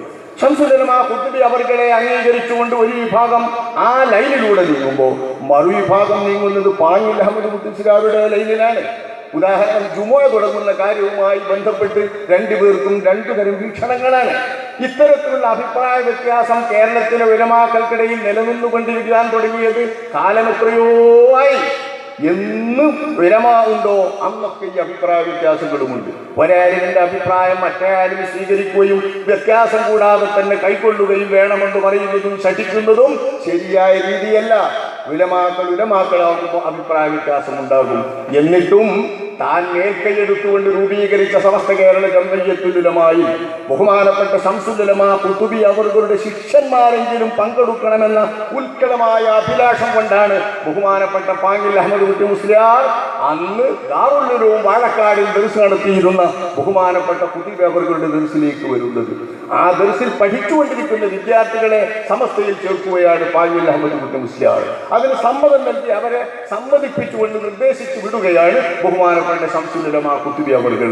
അങ്ങനെയാണ് തന്റെ ദർസിലെ മുതിർന്ന വിദ്യാർത്ഥികളായിരുന്ന ബഹുമാനപ്പെട്ട കണ്ണിയത്ത് അഹമ്മദ് മുസ്ലിയാർ, സഹപാഠികളായ താജുൽ ഉലമാ ശൈഖുന, അവരോട് കൂടെ സഹപാഠിയായിരുന്ന മൗലാന കുഞ്ഞറക്കുട്ടി മുസ്ലിയാർ, ഈ 3 പേരും സമസ്തയിൽ സ്ഥാപകാംഗങ്ങളായി ചേർക്കപ്പെടുന്നത്. പാങ്ങിൽക്കാരിൽ ചേർത്തതാണ് അവരെ. നോക്കണം നിങ്ങൾ, അന്ന് തൊട്ട് തന്റെ ശിഷ്യന്മാർ സമസ്തയിൽ പ്രവർത്തിച്ചുകൊണ്ട് 2 ശ്രേണിയിലുള്ള കേരളീയ ഉലമാക്കളെയും ഒരു സംഘടനയ്ക്ക് കീഴിൽ ഒരുമിച്ച് കൂട്ടിക്കൊണ്ട് ഒരുമിപ്പിച്ചു കൊണ്ടുപോകുന്ന മഹാനായ പാങ്ങിൽ അഹമ്മദ് മുസ്ലിയാരുടെ ആ ശൈലിക്കൊപ്പം സമസ്തയിൽ തന്റെ ശിഷ്യന്മാർ പ്രവർത്തിക്കുമ്പോൾ ശംസുൽ ഉലമാ ഖുത്ബി സമസ്തയിൽ നേരിട്ടു അംഗമായിരുന്നില്ല. പലരും വേണ്ടാത്തത് പലതും എഴുതിക്കൊണ്ടിരിക്കുന്നുണ്ട്. ഇപ്പൊ ചരിത്രം അഭിവന്ദരായ വണ്ടൂരിലെ താജുൽ ഉലമയെ പോലുള്ള ആളുകൾ അന്നത്തെ കാലത്തെ ചരിത്രം വിവരിച്ചു തരുന്നതും അവരുടെ ലേഖനങ്ങളിൽ തന്നെ അവർ കുറിച്ചിട്ടുള്ളതുമായ വസ്തുതകളാണ് ഞാൻ പറയുന്നത്. ശംസുൽ ഉലമാ ഖുത്ബി അവർകൾ സമസ്തയിൽ അതുവരെ അംഗമായിരുന്നില്ല. ഒരു റിക്കാർഡിനും തെളിയിക്കാൻ കഴിയുകയുമില്ല. നേരെ മറിച്ച് കാര്യവട്ടം സമ്മേളനത്തിലാണ് ബഹുമാനപ്പെട്ട ശംസുൽ ഉലമാ ഖുത്ബി അവർകളെ ആവശ്യമായി വരുന്നത്. കാരണം സമ്മേളനത്തിൽ അധ്യക്ഷനെ ക്ഷണിക്കാൻ വേണ്ടി കുറച്ച് ദൂരെ മറ്റ് സംസ്ഥാനങ്ങളിലേക്ക് പോയ ബഹുമാനപ്പെട്ട പാങ്ങിൽ അഹമ്മദ് മുസ്ലിയാർ മടങ്ങി വരുമ്പോഴേക്ക് വളരെ ക്ഷീണിതനായി, രോഗാതുരനായി, പ്രയാസപ്പെട്ടു കിടന്നു. ആ സമയത്ത് കാര്യവട്ടം സമ്മേളനത്തിന്റെ അവസാന പടികളിലെത്തിയിട്ടുണ്ട്. സമ്മേളനം മുടങ്ങിപ്പോകുമോ എന്ന ഘട്ടമെത്തി. അപ്പോഴാണ് ബഹുമാനപ്പെട്ട സമസ്ത കേരള ജംഇയ്യത്തുൽ ഉലമായുടെ പുറം ശ്രേണിയിലേക്ക് പുറത്തറിയപ്പെടുന്ന ഒരു പ്രഗത്ഭ പ്രസംഗകനായ ബഹുമാനപ്പെട്ട റഷീദുദ്ദീൻ മൂസ മുസ്ലിയാർ മർഹൂം അവർ കടന്നു വരുന്നത്. റഷീദുദ്ദീൻ മൂസ മുസ്ലിയാരുടെ മുഴക്കമുള്ള ശബ്ദവും അവിടുത്തെ പ്രസംഗവുമാണ് അന്നത്തെ കാര്യവട്ടം സമ്മേളനത്തെ രക്ഷപ്പെടുത്തിയതും ഒരു സമ്മേളനമാക്കി രൂപപ്പെടുത്തിയതും. ആ സമ്മേളനത്തിൽ സയ്യിദ് അബ്ദുറഹ്മാൻ ബാഫഖി തങ്ങൾ അന്ന് പണ്ഡിതന്മാരെ അഭിമുഖീകരിച്ചുകൊണ്ട് മുന്നോട്ട് വെച്ച ആശയമാണ് സമസ്ത കേരള ജംഇയ്യത്തുൽ ഉലമ ഇനി 1947 ശേഷം സ്വതന്ത്ര ഇന്ത്യ വരുമ്പോൾ മതസ്ഥാപനങ്ങളായും പൊതുസ്കൂളുകളായും വരുന്ന അവസ്ഥ വരും. അതുകൊണ്ട് കുട്ടികളെ മതപരമായ പ്രാഥമിക പഠനം സ്കൂളുകളിൽ വെച്ച് നൽകിക്കൊണ്ടിരുന്ന ഈ അനുഗ്രഹം ഇനി ഇല്ലാതെയാകും. അതുകൊണ്ട് നമ്മൾ നമ്മുടെ മക്കളെ പ്രാഥമിക പഠനം നൽകാൻ എന്തെങ്കിലും ഒരു സംവിധാനം ചെയ്യണമെന്ന ആശയം ഉലമാക്കളുടെ മുമ്പിൽ വെച്ചത്. ഇത് ബഹുമാനപ്പെട്ട താജുൽ ഉലമ ശൈഖുന അവർക്ക് ഇടയ്ക്കിടെ ഓർക്കാറുണ്ട്. ബാഫിക്കത്തങ്ങളുടെ പണിയാണ്, ബാഫിക്കത്തങ്ങളുടെ വേലയാണ്, പ്രവൃത്തിയാണ് എന്ന് അദ്ദേഹം പറയാറുണ്ട്. ആ പ്രവൃത്തിയാണ് വാസ്തവത്തിൽ 1950 വടകര സമ്മേളനത്തിൽ പൂവണിയുന്നത്. വടകര സമ്മേളനത്തിൽ ഇസ്ലാം മത വിദ്യാഭ്യാസ ബോർഡ് എന്ന ഒരു ബോർഡ് രൂപീകരിച്ചിട്ട് സമസ്ത മദ്രസാ രംഗത്തേക്ക് കടന്നു വരുമ്പോൾ അതിന്റെ പ്രഥമ യോഗത്തിൽ പങ്കെടുത്തിട്ടുള്ള ഏക വ്യക്തി ഇന്ന് മറുപക്ഷത്തെ കെ വിഭാഗം സമസ്തയിലോ മറ്റ് സമസ്തയിലോ നോക്കിയാൽ കാണൂല. മറ്റേ സമസ്തയിൽ ഒരു എം എ അബ്ദുൽ ഖാദർ മുസ്ലിയാരുടെ ആദ്യത്തെ യോഗത്തിൽ കാണാണ്ട് വാളക്കുളത്ത് പോയ യോഗത്തിൽ ആ വാളക്കുളത്തേക്ക് നമ്മുടെ ബഹുമാനപ്പെട്ട നാദാപുരത്തെ ശംസുൽ ഉലമ നമ്മുടെ ബഹുമാനപ്പെട്ടവർ അന്ന് നാദാപുരത്ത് നിന്ന് വാളക്കുളത്തേക്ക് മൗലാന അബ്ദുൽ ബാരി അവരുടെ വീട്ടിൽ വിളിച്ചു ചേർത്ത മദ്രസകൾ സംബന്ധിച്ചുള്ള പ്രഥമ കൂടിയാലോചനാ യോഗത്തിൽ പങ്കെടുത്തിട്ടുള്ള വളരെ ചുരുക്കം വിരലിലെണ്ണാവുന്ന ആളുകളിൽ ഒരു വ്യക്തിയാണ് ബഹുമാനപ്പെട്ടവർ. ഇതാണ് മദ്രസാ പ്രസ്ഥാനവുമായുള്ള ഈ സംഘത്തിന്റെ ബന്ധം. അന്ന് തൊട്ട് 50 മുതൽക്ക് സമസ്ത മദ്രസ വിദ്യാഭ്യാസ ബോർഡ് രംഗത്തെത്തുമ്പോൾ 67 വരെയുള്ള മദ്രസകൾ തന്നെ 3000, 4000 ഒക്കെ എത്തിയിട്ടില്ലേ, 4000, 5000 ഒക്കെ എത്തിയിട്ടില്ലേ? അതൊന്നുമല്ല, അതിൻ്റെ അപ്പുറം കിടന്നിട്ടുണ്ട്. 89 വരെ സമസ്തയുടെ മദ്രസാ വിദ്യാഭ്യാസ രംഗത്ത് മറുപക്ഷത്തെ AP വിഭാഗം സമസ്തക്കാരും പ്രവർത്തിച്ചിട്ടില്ലേ? ഉള്ളാണത്തങ്ങളായിരുന്നില്ലേ രണ്ടുകൂട്ടരും പിരിയുന്നതിൻ്റെ മുമ്പ് ബോർഡിൻ്റെ പ്രസിഡന്റ്?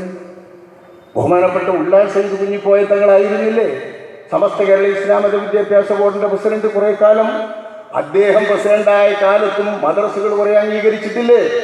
അങ്ങനെ വന്നതാണ് 8000, 9000 എന്നൊക്കെ പറയുന്നത്. ഇപ്പൊ പിന്നെ ഒന്നായിട്ട് മദ്രസകൾ കയറല്ലേ, ഗൾഫിലും മറ്റും മറിച്ചുമൊക്കെ. അപ്പൊ കുറച്ച് എണ്ണം കൂടും. ഈ കൂടിയ എണ്ണങ്ങളൊക്കെ തങ്ങളുടെ മദ്രസകളാണെന്ന് കരുതി തങ്ങൾക്ക് അവിടെ അംഗീകരണത്തിന് വേണ്ടിയിട്ടുള്ള സിലബസ് പഠിപ്പിക്കുന്ന അധികാരമുണ്ട്. അംഗീകരിക്കണമെന്ന് എഴുതി കൊടുത്ത് അംഗീകരിക്കുന്നുണ്ട്. അതിന് നമ്പർ കൊടുത്ത് അക്കാദമികമായ മദ്രസയുടെ സംഭവങ്ങളും കാര്യങ്ങളൊക്കെ നിയന്ത്രിക്കുന്നുണ്ട്. സമസ്തായത്തിൽ ശരി തന്നെ മഹത്തായ സേവനമാണ്. ലക്ഷക്കണക്കിന് വിദ്യാർത്ഥികളുടെ പ്രാഥമിക മതപഠനം, 10,000-കണക്കിന് അധ്യാപകരുടെ സേവനം, ഈ ലക്ഷക്കണക്കിന് വിദ്യാർത്ഥികളുടെ പരീക്ഷ, ഇതൊക്കെ സമസ്ത കേരള ഇസ്ലാം മത വിദ്യാഭ്യാസ ബോർഡ് വളരെ സുന്ദരമായി നടത്തിക്കൊണ്ടുപോവുകയും നല്ല നിലക്ക് നടത്തിക്കൊണ്ടുപോവുകയും ചെയ്യുന്നു.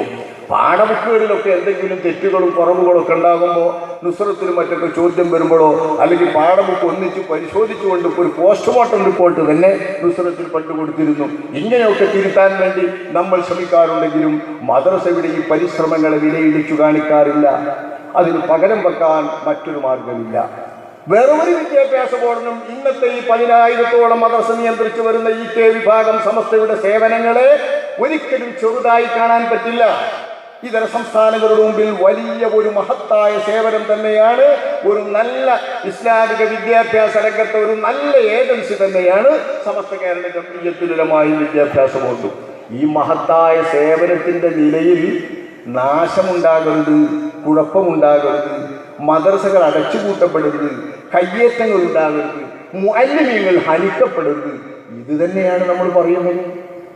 ഈ 10,000-കണക്കിന് മദ്രസകൾ നിയന്ത്രിച്ചു വരുന്ന, 99.4% പള്ളി മഹല്ലുകളും നിയന്ത്രിച്ചു വരുന്ന സമസ്തയുടെ ഫാഷിസ്റ്റ് നടപടി കൊണ്ട് മഹല്ലുകളിൽ ശിഥിലതയുണ്ടായാൽ ആ ശിഥിലത മറ്റേതെങ്കിലും ന്യൂനപക്ഷം ഉണ്ടാക്കുന്ന കുഴപ്പം പോലെയാണോ?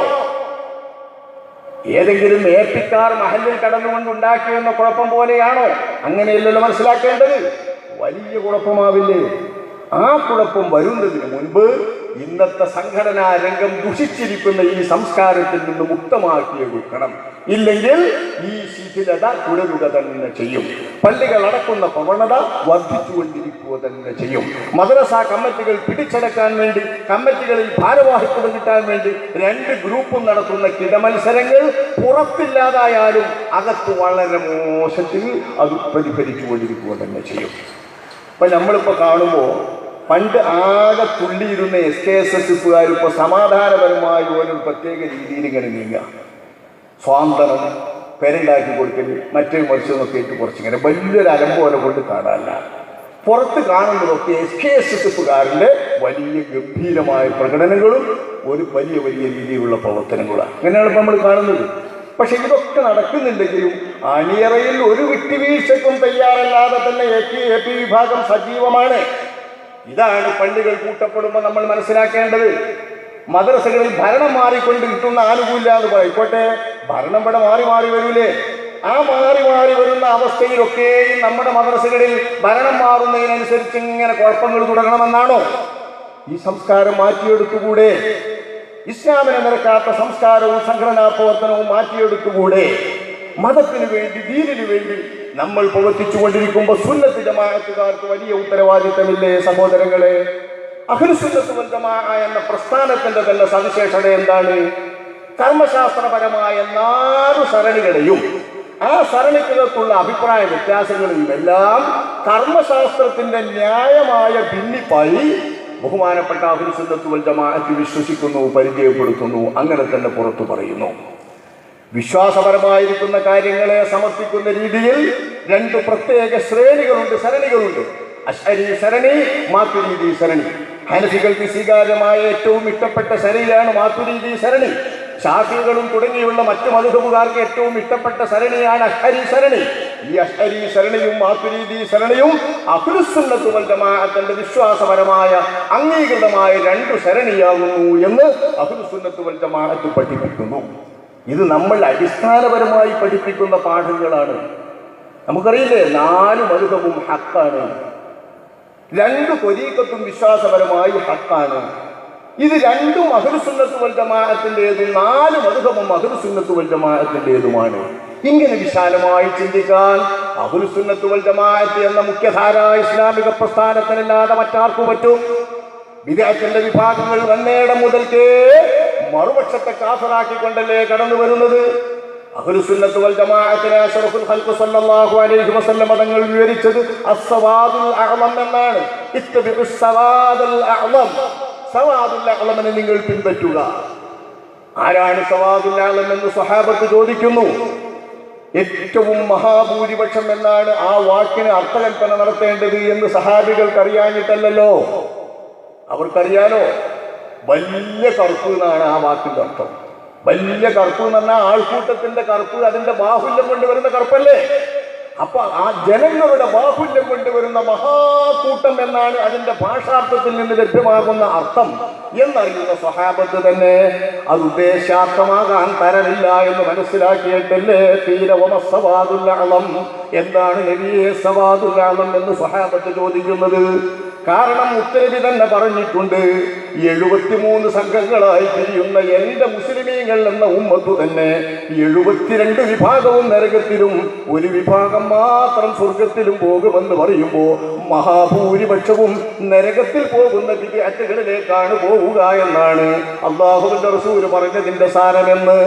ഇതറിയുന്ന സ്വഹാബാക്കൾ എന്താണ് സവാദുൽ അഅ്ലം എന്ന് ചോദിക്കുന്നത് നുബുവ്വത്തിന്റെ കലിമത്തിൽ നിന്ന് തന്നെ അതിന്റെ ശരിയായ വിവക്ഷിതം മനസ്സിലാക്കുന്നതിന് വേണ്ടിയാണ്. അല്ലാഹുവിന്റെ റസൂൽ പറഞ്ഞതപ്പോ ഞാനും എന്റെ സ്വഹാബികളും നിലനിന്ന് വരുന്ന ജീവിത രീതികളും അനുഷ്ഠാന മുറകളും വിശ്വാസ തത്വങ്ങളും അതിൽ അടിയുറച്ചുകൊണ്ട് നീങ്ങുന്നവരാരാണോ അവർ എന്നതോടൊപ്പം നബിതങ്ങൾ നൽകുന്ന ഒരു വിവേചക ചിഹ്നം വലം യുകഫിർ അഹദൻ മിൻ അഹ്ലിൽ ഖിബ്ലതി ബിദംബ്, ഖിബ്ല അംഗീകരിക്കുന്ന മുസ്ലിമീങ്ങളിൽ നിന്ന് ഒരാളെയും കാഫിറാക്കാത്തവരും എന്നാണ്. ഒരു ഖിബ്ല അംഗീകരിക്കുന്ന മുസ്ലിം ഉമ്മത്തിൽ നിന്ന് ഒരാളെയും കാഫിറാക്കാത്തവർ. ഈ കാഫിറാക്കാത്ത വിഭാഗം എന്നത് അഹ്ലുസുന്നത്ത് വൽ ജമാഅത്ത് എന്ന സവാദുൽ അഅ്ലമിന്റെ സവിശേഷ ചിഹ്നമാണ്. ഈ ചിഹ്നം പരിശോധിച്ചാൽ അറിയാം ഷിയകൾ വന്നുകൊണ്ട് മറുപക്ഷത്തെ കാഫിറാക്കി, ഖവാരിജ് വന്നുകൊണ്ട് സ്വഹാബാക്കളിലെ ബഹുഭൂരിപക്ഷത്തെയും കാഫിറാക്കി. മുഅ്തസിലത്ത് വന്നിട്ട് തൗഹീദ് തങ്ങൾക്ക് മാത്രമേയുള്ളൂ, മറുപക്ഷത്തെ അഹ്ലുസുന്നത്ത് മുഴുവൻ ശിർക്കുകാരാണ്, നീതികേടുകാരാണ്, അള്ളാഹുവിന്റെ അനീതി ആരോപിക്കുന്നവരും അള്ളാഹുവിന്റെ തൗഹീദിന് വിരുദ്ധമായി ശിർക്കിലുള്ളവരുമാണെന്ന് ആരോപിച്ചു. കേവലം പിൽക്കാലത്ത് ഖവാരിജിന്റെ പിന്തുടർച്ചയായി കടന്നു വന്നുകൊണ്ടിരിക്കുന്ന പുതിയ പുതിയ പ്രസ്ഥാനങ്ങളിലെല്ലാം മറുപക്ഷത്തെ കാഫിറാക്കുകയും ശിർക്ക് ആരോപിക്കുകയും ചെയ്യുന്ന ആ പ്രവണത തുടരുകയാണ്. ഇവിടെ ശിർക്ക് പരസ്പരം ആരോപിക്കാത്ത, കുഫർ ആരോപിക്കാത്ത, മാത്രമല്ല ഞങ്ങൾ വിശ്വസിക്കുന്ന സരണിക്കപ്പുറം മറുസരണിയാണെങ്കിലും സുന്നിയാണ്, ഞങ്ങൾ സ്വീകരിക്കുന്ന മദ്ഹബിനപ്പുറം 4 മദ്ഹബുകാരും സുന്നിയാണ് എന്ന അടിസ്ഥാനപരമായിട്ടുള്ള തത്വം കുട്ടികളെ പഠിപ്പിക്കുന്ന പ്രസ്ഥാനമാണ് അഹ്ലുസുന്നത്ത് വൽ ജമാഅ. അഭിപ്രായ വ്യത്യാസത്തിന്, ന്യായമായ ദീനിയായ ഗവേഷണപരമായ വിഷയങ്ങളിലെ ശരിയായ രീതിയിലുള്ള അഭിപ്രായ വ്യത്യാസത്തിന്, നിയമപരമായ അഭിപ്രായ വ്യത്യാസത്തിന് വിശാലമായ തലം കാണുന്നവരാണ് അഹ്ലുസുന്നത്ത് വൽ ജമാഅ. ഈ അഹ്ലുസുന്നത്ത് വൽ ജമാഅത്തിന് മറുപക്ഷത്തുള്ളത് ആരാണെന്ന് നോക്കിക്കൊണ്ട് കൈകാര്യം ചെയ്യേണ്ട രീതിയിൽ ന്യായമായ സംസ്കാരം പുലർത്താൻ ബാധ്യതയില്ലേ? എന്റെ സഹോദരങ്ങൾ ആലോചിക്കുക. അവരുടെ ശത്രുക്കളായി അവർ പ്രഖ്യാപിച്ചത് ആരെയാണ്? ഞങ്ങളെയല്ല. ഞങ്ങളങ്ങനെ ശത്രുക്കളായിട്ടൊന്നും പ്രഖ്യാപിച്ചിട്ടില്ല. കാരണം ഞങ്ങളൊരു സാധുക്കൾ ഇങ്ങനെ പോണോലാന്ന് പോലെ എപ്പോഴും ഞങ്ങൾക്ക് നൽകുന്ന സർട്ടിഫിക്കറ്റാണ്. ആ സാധുക്കളായിട്ട് ഇങ്ങനെ മുണ്ടാതെ പോകണം. സമസ്തന്റെ ഒരു ബി ഗ്രൂപ്പായിട്ട് നമ്മളിങ്ങനെ പോത്തിക്കണം. എന്നാ പോലെ പ്രശംസ നല്ലപോലെ. സമസ്തനെ എപ്പോഴെങ്കിലും എതിർത്തോ അപ്പം കണ്ട് ചാടി വീഴും ചെയ്യും. സമസ്തനെ എതിർക്കുന്നവരൊക്കെ ശത്രുക്കളിൽ എന്ന നിലവാരത്തിലേക്ക്. അതെവിടേക്ക് എത്തും? ബഹുമാനപ്പെട്ട സമസ്ത കേരള ജംഇയ്യത്തുലമയുടെ ഉത്തരവാദപ്പെട്ട നേതാക്കൾക്ക് നമ്മുടെ നേതാക്കളോടൊപ്പം വേദി പങ്കിട്ടുകൊണ്ട് ഒരേ സ്റ്റേജിൽ ഇരിക്കുന്നത് യാതൊരു മോശം ഉണ്ടായിരുന്നില്ല. അഭിവന്ദരായ ചെറുശ്ശേരി സൈനുദ്ദീൻ മുസ്ലിയാരോടൊപ്പം എത്രയോ സ്റ്റേജുകളിൽ കേരളത്തിലും കർണാടകയിലും ഒരുപാട് സ്ഥലങ്ങളിൽ ഇനിയുള്ളവൻ വേദി പങ്കിട്ടിട്ടുണ്ട്, ഒരേ സ്ഥലങ്ങളിൽ പങ്കെടുത്തിട്ടുണ്ട്, പ്രസംഗിച്ചിട്ടുണ്ട്. പൊതുപരിപാടികളിൽ തന്നെ, സ്ഥാപനങ്ങളുടെ പരിപാടികളിൽ, അഹ്ലുസുന്നത്തിന്റെ പരിപാടികളിൽ, മുജാഹിദുകളുടെ പരിപാടികളിൽ, കർണാടകയിലും മറ്റുമെല്ലാം നിരന്തരം പങ്കെടുക്കാറുണ്ട്. ഇപ്പോഴത്തെ പ്രസിഡന്റ് ബഹുമാനപ്പെട്ട തങ്ങളവർകളോടുകൂടെയും പല പരിപാടികളിലും വേദി പങ്കിട്ടിട്ടുണ്ട്. ഉത്തരവാദപ്പെട്ട നേതാക്കളോടൊക്കെ ഒപ്പം വേദി പങ്കിട്ടിട്ടുണ്ട്. അതിനൊന്നും മടിയുണ്ടായിരുന്നില്ല. പക്ഷേ ഇപ്പം അങ്ങനെയുള്ള രീതി, ഇപ്പോഴത്തെ രീതി ഒന്ന് ആലോചിച്ചു നോക്കുക. സംഘടനാ സംസ്കാരം വഴിമാറിപ്പോയത് ശൈഥില്യത്തിന്റെ ഏതു ദിശയിലേക്കാണ് സമൂഹത്തെ കൊണ്ടുപോകുന്നത്? ചെറിയ പുതിയ തലമുറയ്ക്ക് ഇവർ നൽകുന്ന സന്ദേശം എന്താണ് എന്നൊരു ചെറിയ ആലോചന നടത്തുക. ജാമിഅ വഹബിയ്യ എന്ന മഹത്തായ സ്ഥാപനം 50 വർഷം കഴിഞ്ഞതിന്റെ പേരിൽ സുവർണ ജൂബിലി ആഘോഷിക്കുമ്പോൾ അതിന്റെ സുവർണ ജൂബിലി ആഘോഷത്തിന്റെ ഭാഗമായി 50 വർഷം ദർസുകളിലെ തദ്രീസ് തന്നെ ജോലിയാക്കിയ മുദരിസുമാരായ ആളുകളെ 50 കൊല്ലം ദർസ് നടത്താൻ ഭാഗ്യം കിട്ടാൻ തന്നെ ഒരു മഹത്തായ സൗഭാഗ്യമാണല്ലോ. ഞങ്ങൾ കേരളത്തിൽ പരിശോധിച്ച് നോക്കുമ്പോൾ 20-ൽ ചില്ലാനം പേർ മാത്രമേ അങ്ങനെയുള്ളൂ അറിയപ്പെട്ടവർ. അറിയാതെ എവിടെയും കണ്ടുണ്ടോ നമുക്കറിയില്ല. സംഘടനാ രംഗത്തൊക്കെ പൊതുവിൽ അറിയപ്പെട്ടവർ 20-ൽ ചില്ലാനം ആളുകളെ കിട്ടിയുള്ളൂ. ആ 20-ൽ ചില്ലാനം ആളുകളെയും ഞങ്ങൾ ബന്ധപ്പെട്ട് പലരും വരാമെന്നേറ്റു. ഏറ്റവരെ ഞങ്ങൾ നേരിൽ ചെന്ന് കണ്ടു. കാസർഗോഡ് മുതൽ തിരുവനന്തപുരം വരെയുള്ള നേതാക്കൾ അതിലുണ്ട്. ദക്ഷിണ കേരള ജംഇയ്യത്തുലമായുടെ മഹാരഥന്മാരായ പ്രസിഡന്റ്, സെക്രട്ടറി അടക്കമുള്ള നേതാക്കൾ, സമസ്ത കേരള ജംഇയ്യത്തുലമായുടെ ഉത്തരവാദപ്പെട്ട നേതാക്കൾ, AP വിഭാഗത്തിന്റെ നേതാക്കൾ, അവരൊക്കെ ഉണ്ടായിരുന്നു. ബഹുമാന്യരായ ആ നേതാക്കന്മാർ ആവേശപൂർവ്വം വരാൻ വേണ്ടിയിട്ട് സംഗതിയൊക്കെ ചെയ്തിരുന്നു. പക്ഷേ അതിൻ്റെ തൊട്ട് മുമ്പ് ചേർന്ന മുശാവറ കഴിയേണ്ട താമസം പിന്നീട് അവരൊന്നും വരില്ല എന്ന വിവരത്തിലാക്കി. ഇവരറിയിച്ചില്ല, വരില്ല, ബഹിഷ്കരിച്ചു. എന്തേ? സംഘടനാ തീരുമാനമുണ്ട്, മുശാവറിന്റെ തീരുമാനമുണ്ട്. സമസ്തന്റെ മുശാവറ അംഗങ്ങളായിട്ടുള്ള ആരും മറ്റു സംഘടനാ നേതാക്കളൊപ്പം വേദി പങ്കിടരുത് എന്ന്. ഇത് ഏൽപ്പിക്കാരപ്പെടുന്നു മനസ്സിലാക്കുക. കാരണം ആ സമസ്തനെ പൊളിക്കാനായിട്ട് അതേ സമസ്തന്റെ പേര് വെച്ചുകൊണ്ട് പ്രവർത്തിക്കുന്നവരാണ് ഏൽപ്പിക്കാർ എന്ന നിലയ്ക്ക് അവരോടൊരു ദോഷം സ്വാഭാവികമാണ്. അവരെ അകറ്റുക എന്നത് അവരുടെ സംഘടനാ രീതി സ്വീകരിക്കുന്നവർ ആവശ്യമുള്ള പണിയുമായിരിക്കാം. ഞങ്ങളെപ്പോലുള്ള ആളുകളുമായി ബന്ധപ്പെട്ട് എന്തിനിത്? അതിൻ്റെ ഒരു ആവശ്യവുമില്ലല്ലോ.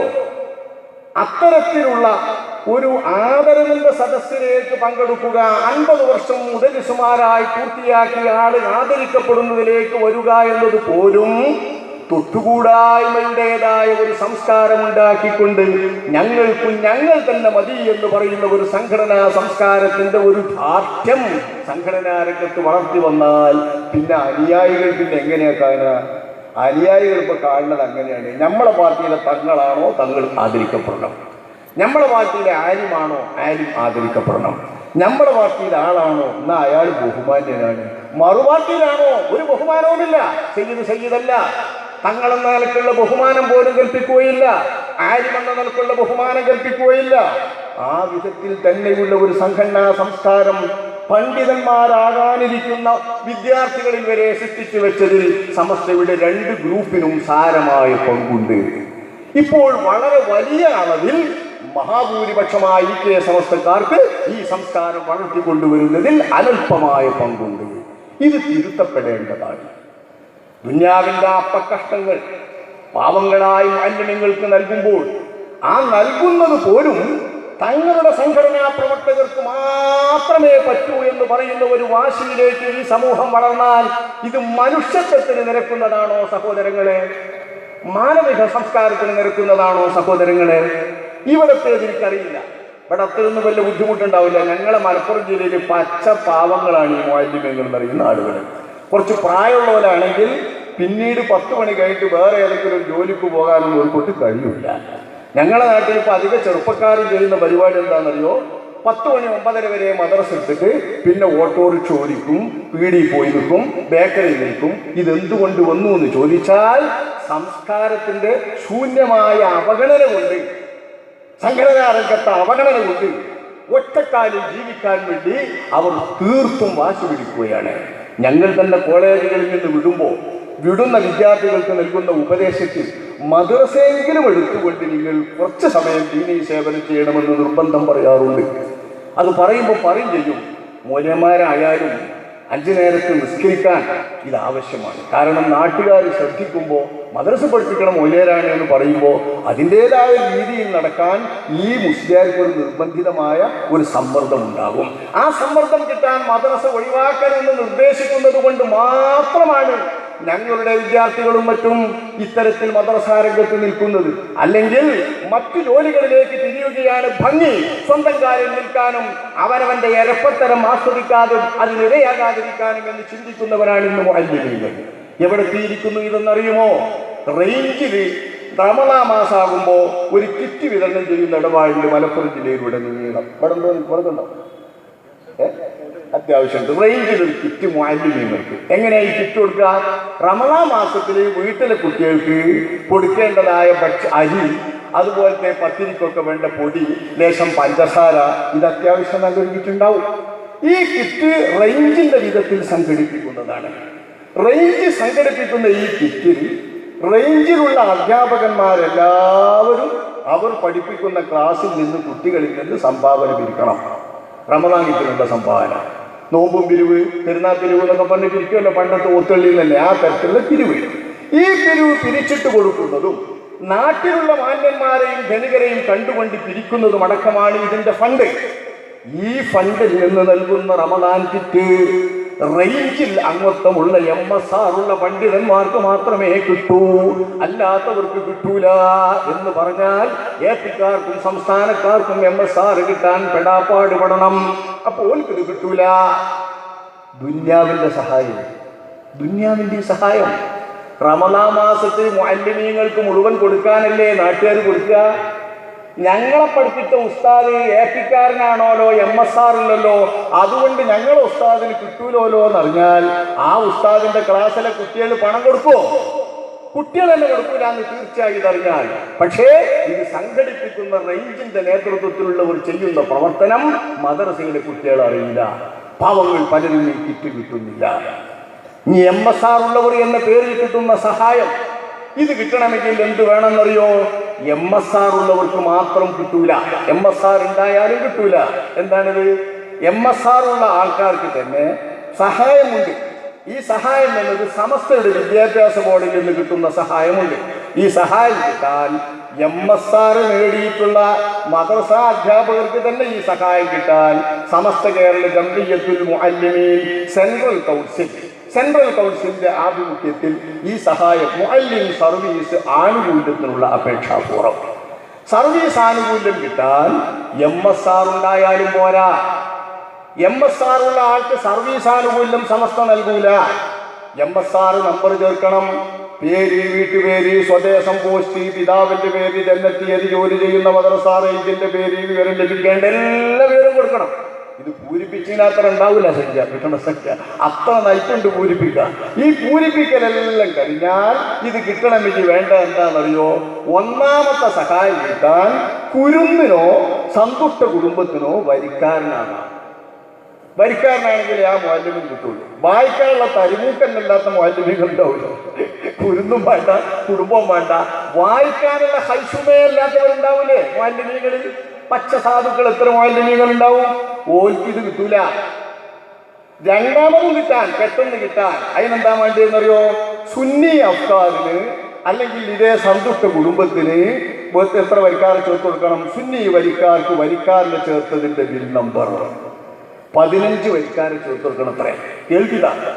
അതിലൊക്കെ ചിലപ്പോൾ കൃത്യതയ്ക്ക് വേറെ ഉണ്ടാവും. ഞാൻ പുറത്തുനിന്ന് അറിയുന്നില്ല, ഞാൻ മദ്രസ പഠിപ്പിക്കുന്നില്ല. ഇതിന്റെ മദ്രസയിലെ പരിപാടികളും അറിയില്ല. കിട്ടുന്ന രേഖകൾ വെച്ചിട്ട് ഓരോരുത്തർ പറയുമ്പോൾ കേൾക്കുന്നത് അത് പേവുണ്ടെങ്കിൽ ഉത്തരവാദപ്പെട്ട് ഒരു തിരിക്കൊട്ടെ സന്തോഷം സ്വീകരിക്കും. കാരണം ഓല മദ്രസന്റെ കാര്യമില്ല, നമുക്കറിയില്ലോ. അതിനെ അവിടെ ആവശ്യം സുന്നി അഫ്ഗാനിൽ 15 വരിക്കാരെ ചേർത്ത് കൊടുക്കണം. ഈ വരിക്കാരെ ചേർത്ത് കൊടുത്തതിന്റെ നമ്പറും അതിന്റെ ബിൽ നമ്പറും കൊടുത്താലേ രണ്ടാമത് പെട്ടെന്ന് കിട്ടുള്ളൂ. ഇതൊക്കെ മൂല്യന്മാരെ പിടിക്കുന്നതിനുള്ള പ്രലോഭനമാണെന്ന് നമുക്ക് പറയാം. സംഘടനാ പ്രവർത്തകരാക്കുന്നതിന് വേണ്ടിയുള്ള ശ്രമമാണെന്നും പറയാം. പക്ഷേ അതിലുപരി ഇതിന്റെ പിന്നിൽ പതിയിരിക്കുന്നത് മറുപക്ഷത്തെ കൂട്ടർക്ക് കിട്ടരുത് എന്നാണ്. മറുപക്ഷത്തെ കൂട്ടർക്ക് കിട്ടരുത്. MSR ഉള്ളവർക്ക് ഇത് വെക്കുന്നതിനാ. MSR ഉണ്ടായാലും പോരാ, എന്നിട്ട് ഇത് കൊടുക്കുള്ളൂ. ഫണ്ട് ഇതിനൊക്കെ എല്ലാത്തിനുള്ളത് മുഅല്ലിമീങ്ങളുടെ ഫണ്ട്, മദ്രസയുമായി ബന്ധപ്പെട്ട ഫണ്ട്. ഇരിക്കട്ടെ, മുഅല്ലിം ക്ഷേമനിധി എന്ന പേരിൽ കൊട്ടിഘോഷിക്കപ്പെടുന്ന ഒരു വലിയ നിധിയുണ്ട്. ചെയ്യുന്ന സേവനങ്ങൾ വലിയ സേവനമാണ്. മക്കളെ കെട്ടിക്കും ഒരു 10,000 രൂപ ഈ ക്ഷേമനിധിയിൽ നിന്ന് കിട്ടുന്നു കണ്ടാൽ മുഅല്ലിമീകൾക്കൊരു വലിയ സന്തോഷമാണ്. ചെറുതായി കാണേണ്ട. വീടെടുക്കുമ്പോൾ ഒരു 15 രൂപ കിട്ടുന്നു കണ്ടാൽ ഒരു വലിയ സന്തോഷം തന്നെയാണ്. ഇപ്പം എന്തോ ഒരു ലേശം ഏറ്റിയിട്ടുണ്ട്. അതൊക്കെ തന്നെ വിദ്യാഭ്യാസ ബോണ്ട് കൊടുക്കാൻ കഴിയുള്ളൂ. പക്ഷെ വാങ്ങിക്കിട്ടുന്നതിന്റെ കണക്ക് വെച്ചിട്ട് ചെലവഴിക്കുന്നതിന്റെ കണക്ക് കിഴിച്ചിട്ട് അതിന്റെ കണക്കുകൾ പറഞ്ഞാൽ ഞെട്ടിപ്പോകും മനുഷ്യൻ. കണക്കൊക്കെ അവിടെ ഓഫീസിലുണ്ട് എന്ന് പറഞ്ഞാൽ പോരാ, കണക്ക് കിഴിക്കാനും കൂട്ടാനും കണക്ക് പഠിച്ചവർക്കും ഒക്കെ അറിയാം. ഇത്ര ലക്ഷം കുട്ടികളുണ്ടെന്ന് പറയുമ്പോൾ ഒരു കുട്ടിയിൽ നിന്ന് ഇത്ര ഉറുപ്പ്യകൾ വാങ്ങുമ്പോൾ അവിടെ എത്ര ഉറുപ്പ്യ കിട്ടുമെന്ന കണക്ക് അറിയാത്തവരല്ല മലയാളികൾ. സാക്ഷര കേരളത്തിലെ എല്ലാ സാധാരണക്കാർക്കും ഇതറിയാം. ഓരോ മുഅല്ലിമിൽ നിന്നും അയാളുടെ ഒരു ദിവസത്തെ വേതനം ക്ഷേമനിധിയുടെ ഫണ്ടിലേക്ക് ആദ്യം തന്നെ വാങ്ങി വെക്കുന്നുണ്ട്. ഇത് വാങ്ങി വെക്കുമ്പോൾ ഏപ്പിക്കാരൻ മുഅല്ലിമും സംസ്ഥാനക്കാരൻ മുഅല്ലിമും ഈക്കക്കാരൻ മുഅല്ലിമും ത്വരീഖത്തുകാരൻ മുഅല്ലിമും തെബിലീഗുകാരൻ മുഅല്ലിമും മറ്റേതു തരം പാർട്ടിക്കാരൻ മുഅല്ലിമും മദ്രസയിലുണ്ടോ ആ മുഅല്ലിമിന്റെ എല്ലാം ഒരു ദിവസത്തെ വേതനം മുഅല്ലിം ക്ഷേമനിധിയിലേക്ക് ഈടാക്കും. അവിടെ പാർട്ടി നോട്ടമില്ല. വാങ്ങിയിട്ട് വെക്കുന്നിടത്ത് ആവശ്യം വരുന്ന നേരത്ത് കൊല്ലങ്ങളോളം അത് പണിയെടുത്തിട്ട് 8-10 കൊല്ലത്തെ സർവീസുള്ള ഒരു മനുഷ്യൻ അയാളുടെ ബാപ്പാക്ക് ഹാർട്ട് ഓപ്പറേഷൻ നിശ്ചയിച്ച സമയത്ത് ലക്ഷക്കണക്കിന് രൂപ വേണം. അത് മുഴുവനും കൂടൊന്നും വിദ്യാഭ്യാസ ബോർഡൊന്നും കിട്ടൂല. അതിൻ്റെ നല്ല ശതമാനവും കിട്ടൂല, കൊടുക്കാൻ കഴിയൂല. ഇക്കണ്ട മുഅല്ലിമീകൾക്കൊക്കെ കൊടുക്കാൻ കഴിയില്ലല്ലോ. പക്ഷേ നിശ്ചയിക്കപ്പെട്ട ഒരു തുക ഈ മുഅല്ലിമിന് കിട്ടണമെങ്കിൽ ആ മുഅല്ലിം MSR ഉള്ള ആളായിരിക്കണം.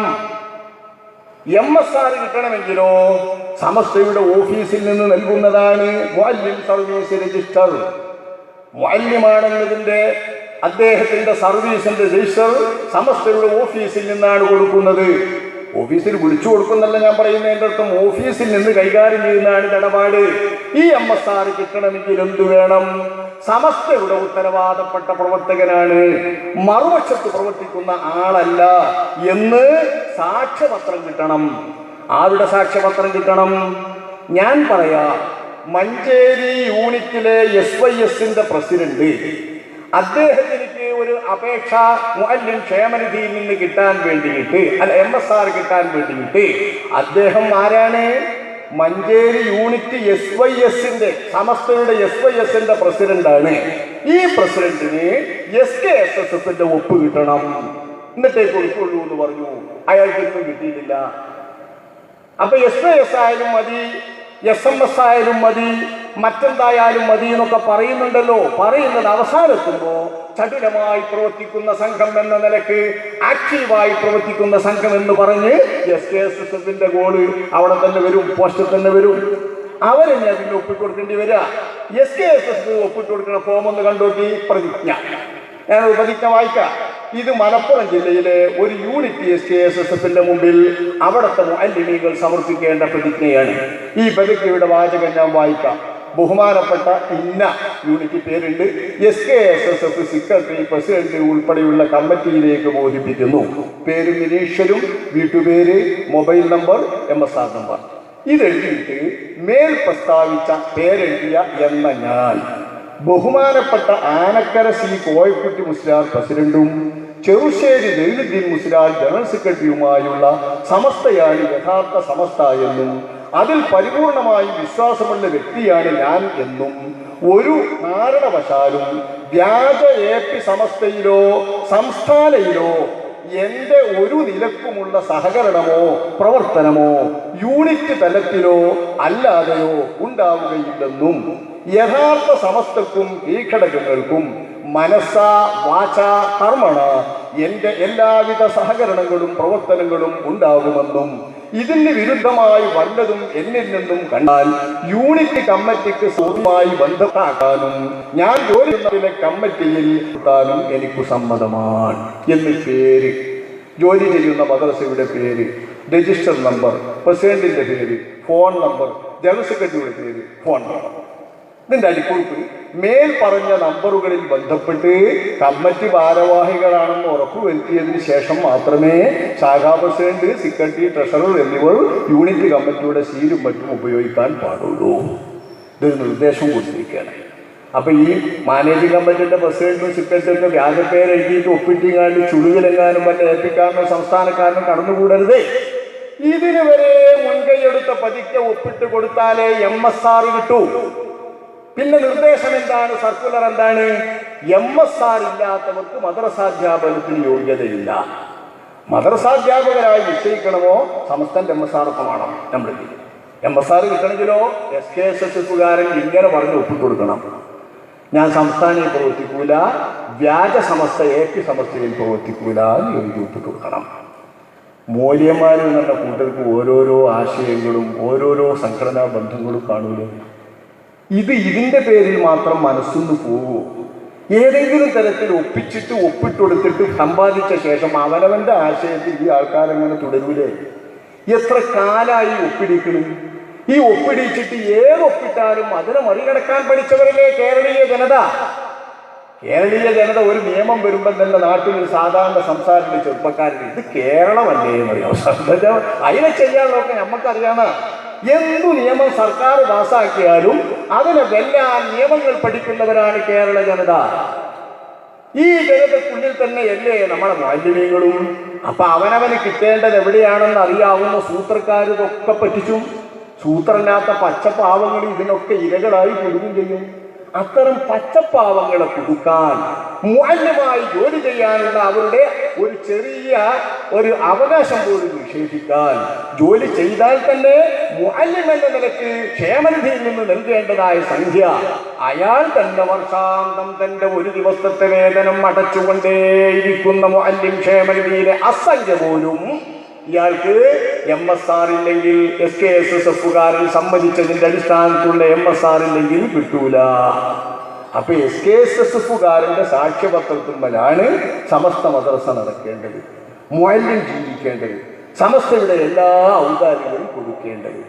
ഇന്നത്തെ ചെറിയ ചെറുപ്പക്കാർ കുട്ടികൾക്ക് ഇത്തരം അധികാരങ്ങളൊന്നും കൊടുത്താൽ ഞണ്ടിന് കോൽക്കാടം പണി കിട്ടിയ മാതിരി ഓല് കണ്ടി ഞാനൂരുകളായും വരില്ല. എൻ്റെ ഒപ്പം കിട്ടണം ഇന്നാക്കിയെന്ന് പറഞ്ഞു കഴിഞ്ഞു, ഇൻ്റെ ഒപ്പം കിട്ടണം ഇന്നാക്കി എന്ന് പറഞ്ഞുകൊണ്ട് അവനവന്റെ ഉസ്താദുമാരെ വരെ നിർദ്ദേശം നൽകുന്നുണ്ട്. ഉസ്താദുമാരെ വരെ പ്രത്യേകം പറയുന്നത് നിങ്ങളുടെ മുമ്പിൽ ഒപ്പിടാൻ വേണ്ടി വരുന്ന ആൾ നിങ്ങളുടെ ഉസ്താദാകാം, 1-ാം ക്ലാസ്സിൽ പഠിപ്പിച്ച ആളാകാം, അലിഫ് ചൊല്ലിത്തന്ന ഉസ്താദാകാം. പക്ഷേ ഇവിടെ സംഘടനയാണ് വലുത്, സംഘടനയ്ക്ക് പുറത്താണെങ്കിൽ അയാൾക്ക് ഒപ്പിട്ട് കൊടുക്കരുത് എന്ന് പ്രത്യേക നിർദ്ദേശം നൽകിയിട്ട് പരിശീലിപ്പിച്ചിട്ടുള്ള ഈ ഒപ്പുകൊണ്ട് എന്താണ് നേട്ടം? പാവപ്പെട്ട മുഅല്ലിമീങ്ങളായ കുറെ ആളുകളെ, സമസ്തയോട് കൂറില്ലാത്ത ആളുകളെ, സന്തുഷ്ട കുടുംബത്തിലോ സുന്നി അഫ്ഗാറിനോ വരിക്കാരനല്ലാത്ത വരിക്കാരെ ചേർക്കാത്തതായ കുറെ ആളുകളെ ഇത്തരം ആനുകൂല്യങ്ങളിൽ നിന്നും മദ്രസാധ്യാപനത്തിന്റെ ജോലിയിൽ നിന്ന് വരെയും പുറത്താക്കാൻ കഴിയുക. ഈ ഒരു നേട്ടത്തിന് വേണ്ടി ഇത്തരം ഭൗതിക വിഭവങ്ങളും സമ്മാനങ്ങളും സഹായങ്ങളും ഒക്കെ ചെയ്യുക എന്ന് പറഞ്ഞാൽ എന്താണ് ഇതിനർത്ഥം? മഹാനായ ഉമറുൽ ഫാറൂഖ് റളിയല്ലാഹു അൻഹു തങ്ങൾ ഇസ്ലാമിന്റെ പേരിൽ നൽകപ്പെടുന്ന ആനുകൂല്യങ്ങൾ സിദ്ദീഖുൽ അക്ബർ എന്നവരുടെ കാലത്ത് ബഹ്റൈനിൽ നിന്നും മറ്റു വരുന്ന സമ്പത്തുക്കൾ കിട്ടുന്നവർക്ക് കോരിക്കൊടുക്കലാണ്, അത് തീരുന്നത് വരെ കൊടുക്കലാണ് സമ്പത്ത് കുറഞ്ഞ അന്നത്തെ വഴക്കം. മഹാനായ അബൂബക്കർ സിദ്ദീഖ് റളിയല്ലാഹു അൻഹു ഇത് നൽകുമ്പോൾ ഖലീഫ ഉമറുൽ ഫാറൂഖ് റളിയല്ലാഹു അൻഹു അന്ന് ഖലീഫയല്ല, സഹകാരിയാണ്. അദ്ദേഹം അബൂബക്കർ സിദ്ദീഖ് എന്നവരോട് പറയും, ബദരീങ്ങൾക്ക് കൂടുതൽ കൊടുക്കണം. കാരണം ഇസ്ലാമിന്റെ വിഷമകാലഘട്ടത്തിൽ ഇസ്ലാമിന് സേവനം ചെയ്തവർ അവരാണ്. അതുകൊണ്ട് ബദരീങ്ങൾക്ക് കുറച്ചേറെ കൊടുത്തിട്ട് അവർക്ക് മുൻഗണന നൽകി കൊടുക്കണം. മഹാനായ സിദ്ദീഖുൽ അക്ബർ എന്നവർ പറഞ്ഞു, അവരുടെ സ്ഥാനം ഞാൻ അറിയാത്തത് കൊണ്ടല്ല, ബദരീങ്ങൾക്ക് സമുദായത്തിലുള്ള ഉമ്മത്തിലുള്ള സ്ഥാനം ഞാൻ അറിയാത്തത് കൊണ്ടല്ല, വഇന്നമാ ഫദ്ലുഹും ഫീ ഉജൂരിഹിം, അവരുടെ സ്ഥാനവും പുണ്യവുമെല്ലാം അവർക്ക് ആഖിറത്തിൽ നിന്ന് അല്ലാഹു നൽകുന്ന പ്രതിഫലത്തിലാണ്. കൃത്യമായ നില വെച്ചുകൊണ്ട് പ്രതിഫലം നൽകി സ്ഥാനത്തിനനുസരിച്ച് കൊടുക്കാൻ അല്ലാഹുവാണ് കഴിയുക. അത് അല്ലാഹു തആല ചെയ്യുന്നതാണ്. ഇന്നമദ്ദുന്യാ, നമ്മൾ കൊടുക്കുന്നത് ദുന്യാവിന്റെ വജീനമാണ്, ദുന്യാവിന്റെ വിഭവമാണ്. ഇത് എത്തിക്കിട്ടേണ്ടതാണ്, എത്തിക്കിട്ടുന്നതുവരെ എത്തിക്കിട്ടുമ്പം കിട്ടുന്നതാണ് ദുന്യാവ്. അത് എല്ലാവർക്കും സമമാണ്, ബദരീകൾക്കും അല്ലാത്തവർക്കും ഒരേ വയറാണ് എന്ന് സാരം. മഹാനായ സിദ്ദീഖുൽ അക്ബർ റളിയല്ലാഹു അൻഹു, ഇതാണ് സിദ്ദീഖുൽ അക്ബറിന്റെ ഈ നയമാണ് ഇസ്ലാമിന്റെ ഏറ്റവും സുന്ദരമായ നയം. ഈ ദുന്യാവിന്റെ അപ്പക്കട്ടം കൊടുക്കുന്നിടത്ത് വരെ അവനവന്റെ സംഘടനക്കാർക്ക് മാത്രമേ കൊടുക്കുകയുള്ളൂ എന്ന നിലവാരത്തിലേക്ക് ഒരു മഹത്തായ സംഘടന അന്ന് വരുമ്പോ, എന്നിട്ട് അങ്ങനെ ബലാത്കാരമായി സംഘടനാ രംഗത്ത് ആളുകളെ ഉണ്ടാക്കാൻ വേണ്ടി പരിശ്രമിച്ചു കൊണ്ടിരിക്കുമ്പോ ഇനി മാനേജിംഗ് കമ്മിറ്റികളെയും സംഘടനാ രംഗത്തേക്ക് അവർ കൊണ്ടുവരുന്ന രീതി നോക്കുക. മദ്രസകളെ നന്നാക്കാൻ വേണ്ടിയിട്ട് സമസ്ത കേരള മദ്രസ മാനേജ്മെന്റ് അസോസിയേഷൻ SKMMA ഇങ്ങനെ കേൾക്കുന്നു. ഓരോരോ മാസ്റ്റർമാർക്കും ഓരോരോ ആൾക്കാർക്കും ഇത്ര ഓരോരോ സംഘടന വരുമ്പോൾ മാനേജിംഗ് കമ്മിറ്റി യോഗമുണ്ട്, ഞങ്ങളുടെ മാനേജിംഗ് കമ്മിറ്റിന്റെ സമ്മേളനമുണ്ട് എന്നൊക്കെ കേൾക്കുമ്പോൾ വലിയ വീറും വലിയ സന്തോഷമാണ്. ഒലങ്ങോട് പോയിടും. പോയിട്ട് ചെല്ലുമ്പോൾ അവർക്ക് നൽകുന്നതാണ് ഇതൊക്കെ. നൽകേണ്ട ഒരുപാട് സംഗതിയുണ്ട്. മാനേജ്മെന്റൊക്കെ സൂക്ഷിക്കണം. ഇനി ക്ലാസ് റൂമുമായിട്ട് ബന്ധപ്പെട്ടിട്ട് അക്കാദമിക മികവും വിദ്യാർത്ഥികളെ ആകർഷിക്കുന്നു. സ്മാർട്ട് ക്ലാസ് റൂം, ശിശു സൗഹൃദ അന്തരീക്ഷവും ക്ലാസ് മുറികളും, വൃത്തി ശുചിത്വം, പ്രഭാത assembly, library and CD library പഠനോപകരണങ്ങൾ, സിയാറത്ത് സ്റ്റഡി ടൂറുകൾ, പ്രവേശനോത്സവം, ടാലന്റ് ടെസ്റ്റുകൾ, കലാകായിക മത്സരങ്ങൾ, പൂന്തോട്ടം, കൃഷിത്തോട്ടം, ക്ഷേമപ്രവർത്തനങ്ങൾ, നിക്ഷേപ പദ്ധതി, വ്യക്തിത്വ വികസനം, സംഘബോധം, നേതൃപരിശീലനങ്ങൾ, ദിനാചരണം, പഠന സർഗ മേഖലകളിലെ മികവിന് അംഗീകാരം. ഇതൊക്കെ മദ്രസ മാനേജ്മെന്റുകൾ നോക്കിയിട്ട് നമ്മളെ 2 മണിക്കൂർ നേരത്തെ നേരം കൊണ്ട് നമ്മളെ മദ്രസന്റെ മുറ്റത്തും കുറിച്ചൊക്കെ ആക്കണം. ഇതെല്ലാം ചെയ്യുന്നത് നല്ലത് തന്നെ. മദ്രസ രംഗം ശാസ്ത്രീയമായി വികസിപ്പിക്കുന്നതെല്ലാം വളരെ നല്ലതാണ്. 10,000-10,000 മദ്രസകൾ ഇങ്ങനെ നിയന്ത്രിച്ചു വരുന്നാലുള്ള മഹത്തായ സേവനം തന്നെയാണ് സമസ്ത ചെയ്യുന്നത്. ശരി, പക്ഷെ അതിൻ്റെ അവസാനത്തുമ്പോ സമസ്തയുടെ പോഷക ഘടകങ്ങളുമായുള്ള ബന്ധം 7ാമത്തെ മന്ത്രം. സമസ്തയുടെ പോഷക ഘടകങ്ങളുമായുള്ള ബന്ധം ഞാൻ വായിക്കാം. സമസ്തയുടെയും പോഷക സംഘടനകളുടെയും അടിസ്ഥാന യൂണിറ്റ് മഹല്ല് മദ്രസ കമ്മിറ്റികളാണ്.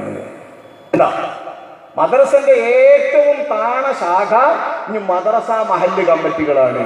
SKSS യൂണിറ്റ് അല്ല, SYS യൂണിറ്റ് പോരാ, SMF യൂണിറ്റ് പോരാ, മറ്റേതെങ്കിലും യൂണിറ്റ് പോരാ.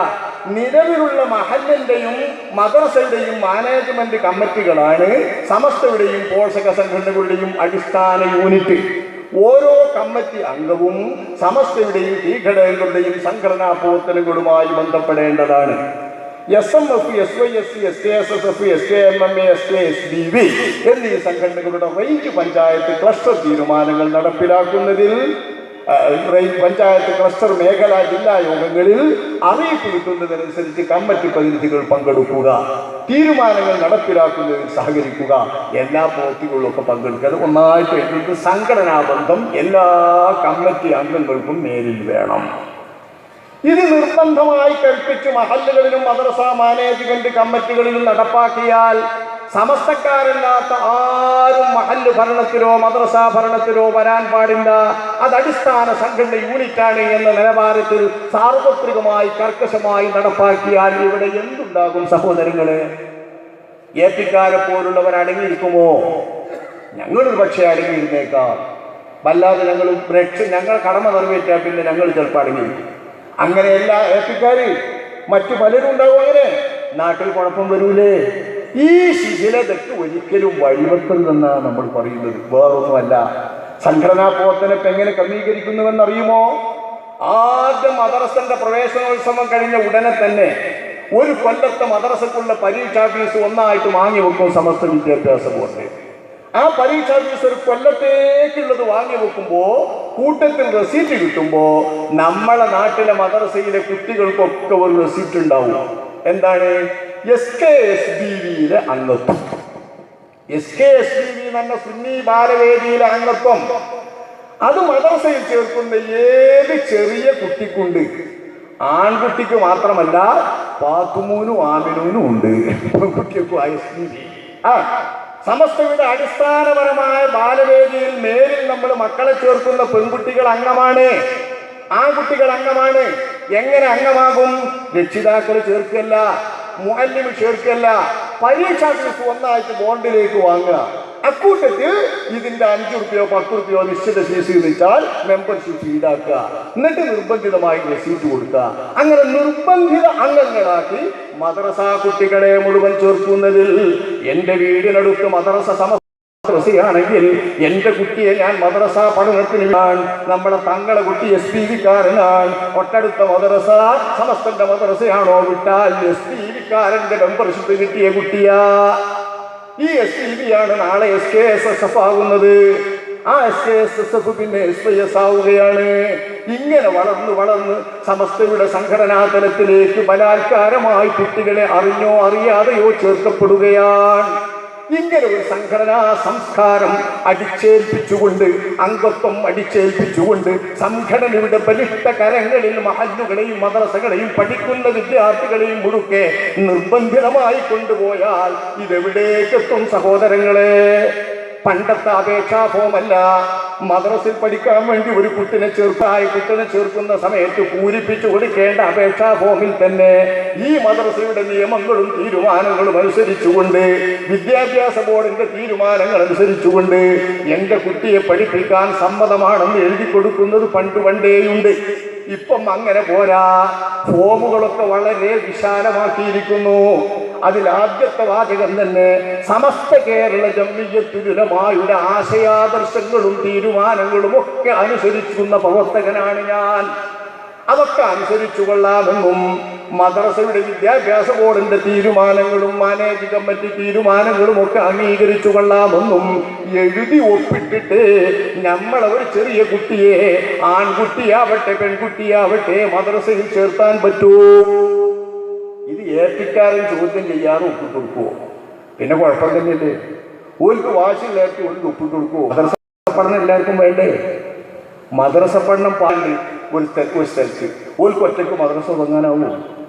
നാട്ടിൽ നടന്നു വരുന്ന സമസ്തന്റെ മദ്രസയിൽ കുട്ടികളെ ചേർക്കണ്ടേ?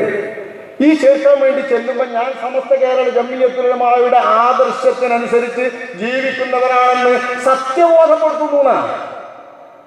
വെറുതെ ഇതും കൂടിയല്ല, സത്യബോധപ്പെടുത്തുന്നു എന്ന് എഴുതി കൊടുക്കണം. അങ്ങനെ എഴുതി കൊടുത്ത് ഒപ്പിട്ടാലേ കുട്ടിനെ മദ്രസയിൽ ചേർക്കാൻ പറ്റും. ഇങ്ങനെയുള്ള സംഘടനാപരമായ ഫാഷിസം ന്യൂനപക്ഷത്തിന്റെ പ്രതികരണങ്ങൾ നോക്കാതെ, ഇഷ്ടാനിഷ്ടങ്ങൾ നോക്കാതെ 99.4% തങ്ങൾ അനുസരിക്കുന്ന മഹല്ലുകളാണെന്ന ബലത്തിൽ നടപ്പാക്കിക്കൊണ്ടിരുന്നാൽ നാട്ടിൽ ഇനിയും ഫസാദുകൾ വരും. പൂട്ടിയ പള്ളികൾക്കപ്പുറം പൂട്ടി വരും. അതിൻ്റെ പുറമെ വളർന്നു വരുന്ന മക്കളിൽ സംഘടനാ സംസ്കാരം വളരെ മോശമായ വിധത്തിലാണ്. കണ്ടാൽ മുണ്ടൂല, നോക്കാൻ പോകൂല. ഞങ്ങളുടെ നാട്ടിലൊക്കെ പോയാലേ അറിയുള്ളൂ, ഇവിടെ അത്ര തിരിയില്ല. ഞങ്ങളുടെ നാട്ടിൽ ഒരു ബാപ്പ മരിച്ചാൽ ബാപ്പാൻ്റെ ഒരു മകൻ സമസ്തക്കാരൻ കുട്ടി SKSSFകാരനാണെങ്കിൽ മറ്റേതോ ഒരു കുട്ടി ഓതാൻ പോയിട്ട് SSFകാരനുണ്ടാവും. അങ്ങനെ SSFകാരനും SKSSFകാരനും കൂടി മയ്യത്ത് മുന്നിൽ വെച്ചിട്ടൊരു മത്സരമാണ്. ദ്വാരക്കണത് ആരെ കൊണ്ടാവണം, ദ്വാരപ്പിക്കണ ആരെ കൊണ്ടാവണം. അവിടുന്ന് കൊണ്ട് തുടങ്ങും. മയ്യത്ത് ദ്വാരക്കണോട് തന്നെ ഈ സംഘടനാ സംസ്കാരം നമുക്ക് കാണാം. പടച്ചോനെ, മുതിർന്ന ഒരു സയ്യിദെങ്ങാനും അവിടെ വന്നിരുന്നപ്പോൾ അയാളോട് ദ്വാരക്കാൻ പറഞ്ഞു നമ്മൾ. അത് മറുസംഘത്തിൽപ്പെട്ട ആളുകളാണെന്ന് വന്നാൽ നമ്മുടെ സംഘത്തിൽപ്പെട്ട ചെറിയ കുട്ടിയൊക്കെ ഇഷ്ടാവൂല. എന്തിനാ അയാളെ കൊണ്ട് ദ്വാരപ്പിച്ചത്? അയാൾ മറ്റേയാളാണ്, അയാൾ മറ്റേയാളാണ്. ഇങ്ങനെ ഒരു വീറും വാശിയും സംഘടനാ പക്ഷപാതിത്വവും പുതിയ തലമുറയിൽ വളരുകയാണ്. ഇത് വളരുന്നിടത്ത് വളരെ ശ്രദ്ധാപൂർവം ജംഇയ്യത്തുൽ ഉലമകൾ പ്രവർത്തിച്ചിട്ടില്ലെങ്കിൽ വളരെ മോശപ്പെട്ട ഭിന്നിപ്പിന്റെ രീതിയിലേക്കും വളരെ ഛിദ്രതയും മനസ്സുകൾ വെറുക്കുന്ന ഒരു സ്ഥിതിവിശേഷത്തിലേക്കും ഈ സമൂഹം ആപതിച്ചു പോകും. ഇതാണ് ഞങ്ങൾ സംസാരിക്കുന്നത്. ഏൽപ്പിക്കാത്ത ഒരു സയ്യിദാണെങ്കിലും ഒരു സയ്യിദ് വളരെ വലിയ ഒരാളാണെങ്കിൽ ചിലപ്പോൾ നമ്മൾ ദ്വാരിപ്പിച്ചു തരും. അപ്പോൾ അതിന് ചെറിയ കുട്ടിക്ക് അങ്ങനെ ദ്വാരിപ്പിക്കരുതെന്നില്ല. അത് ഏത് സംഘത്തിലുണ്ട് ഈ വളർച്ച. പക്ഷേ SKSSF SSF ആണെങ്കിൽ പറയേണ്ട, ആ രീതിയിൽ വളരുകയാണ്. എന്നിട്ട് പള്ളി കൊണ്ടുപോയി മയ്യത്ത് വെച്ചാൽ ഒരാൾ ഇതിൻ്റെ വാപ്പയാണ്, അങ്ങനെയായിരുന്നു ഇങ്ങനെയായിരുന്നു, ഇങ്ങനത്തെ സമസ്തക്കാരനാണ് എന്നൊക്കെ പറഞ്ഞാൽ കാണാം മറ്റേ SSFന്റെ കുട്ടിയൊരു പ്രസംഗം. എൻ്റെ വാപ്പയാണ്, എൻ്റെ വാപ്പ SSFന് വേണ്ടിയും മറ്റേ AP കാന്തക ഉസ്താദുമായും വലിയ ബന്ധമുണ്ടായിരുന്നു എന്നൊക്കെ പ്രസംഗിച്ചിട്ടേ ഈ മയ്യത്തിന് കബർ കടത്താൻ കൂടുള്ളൂ. 4 പ്രസംഗം എൻ്റെ കൂടി കഴിയുമ്പോത്തിന് ഒരു നിക്കാഹ് നടന്നാൽ ആ നിക്കാഹ് കഴിഞ്ഞതിൻ്റെ ശേഷം ഫോൺ ഈ മൈക്കിൽ എടുത്താൽ മൈക്കിൽ കിട്ടിയാൽ വലിയ കുശിയല്ലേ നിക്കാഹ് വരുമ്പോൾ. ഇതിനകത്ത് മൈക്ക് ഇപ്പോഴത്തെ കുട്ടികൾക്കൊക്കെ പ്രസംഗിക്കാൻ ഒരു ചാൻസ് കിട്ടിയാൽ എന്താ കുശിന്നറിയോ. എന്നിട്ട് എടുത്തിട്ട് ഒരു പ്രസംഗ ഈ പുതിയാപ്പോൾ ആരാന്നറിയോ, പുതിയ ആരാന്നറിയോ, ഇവര് SSFന്റെ പ്രവർത്തകരാണ് എന്ന് SSFകാരൻ പറയുമ്പോൾ ഇവര് SSFന്റെ അല്ല SKSSFന്റെ പ്രവർത്തകരാണ് എന്ന് മറ്റേ ആൾ പറയും. എന്നിട്ട് യൂണിറ്റി SKSSFന്റെ അഭിനന്ദനങ്ങൾ. ഇതൊരാൾ പ്രസംഗിച്ചാൽ അവിടെ SSFന്റെ പേര് പറയാതിരിക്കാൻ പാടില്ലാന്ന് മറ്റൊരാൾ കടന്നു വരും. ഈ പോക്കി എവിടുക്കാ സഹോദരങ്ങളെ? ഇത് തുടരാൻ അനുവദിക്കാമോ? എന്നിട്ട് സ്റ്റേജ് കിട്ടിയാൽ പറയുന്നതോ വ്യക്തിഹത്യകൾ തന്നെ. ഒരു മുസ്ലിമായ മനുഷ്യന്റെ ഈമാൻ പരിഗണിക്കാതെ, ബലം പരിഗണിക്കാതെ, പവിത്രത പരിഗണിക്കാതെ മുസ്ലിമിനെ നിന്ദിക്കുക എന്ന ഏറ്റവും മോശമായ വൃത്തികേടിലേക്കാണ് സമൂഹം ചെന്നുകൊള്ളുന്നത്. അഷ്റഫുൽ ഖൽഖ് സ്വല്ലല്ലാഹു അലൈഹി വസല്ലം തങ്ങൾ പറഞ്ഞു, ഏറ്റവും കടുത്ത പലിശ ഏതാണെന്ന് നിങ്ങൾക്കറിയുമോ? അത്തദറൂന, നിങ്ങൾക്കറിയുമോ? മാ അർബൽ റിബ, പലിശകളുടെ കൂട്ടത്തിൽ ഏറ്റവും മോശപ്പെട്ട പലിശ ഏതാണെന്ന് നിങ്ങൾക്കറിയുമോ? റസൂലുള്ളാഹിന്റെ സ്വഹാബത്തുൽ അല്ലാഹു റസൂലുഹു അലം, ആലംബരി തങ്ങൾ തന്നെ പറയുന്നു, ഫഇന്ന അർബൽ റിബ ഇൻദല്ലാഹി ഇസ്തിഹ്ലാലു ഇർദി മുസ്ലിം, ഒരു മുസ്ലിമായ മനുഷ്യന്റെ മാനം നിന്ദിക്കുന്നതും അവഹേളിക്കുന്നതുമാണ്, അയാളുടെ അഭിമാനത്തെ പിച്ചിച്ചീന്തുന്നതും വ്യക്തിഹത്യ നടത്തുന്നതുമാണ്, അയാളുടെ സ്വന്തമായിട്ടുള്ള കുറ്റങ്ങളും കുറവുകളും പറയുന്നതും പരിഹസിക്കുന്നതും അവഹേളിക്കുന്നതും നിന്ദിക്കുന്നതുമാണ് ഏറ്റവും കടുത്ത പലിശ. ഏറ്റവും കടുത്ത പലിശ എന്നത് അബൂ യഅലയുടെ നിവേദനമാണിത്. നിബിതങ്ങൾ മറ്റൊരു ഹദീസിൽ ഖുർആനിൽ നിവേദനം ചെയ്ത റിപ്പോർട്ടിൽ 70 ഇനങ്ങളുണ്ട് പലിശ.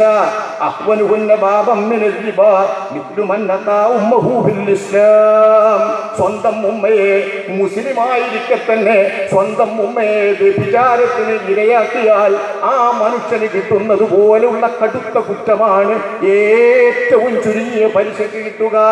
അതാണ് പലിശയുടെ ഏറ്റവും ചുരുങ്ങിയ ഇനം. 35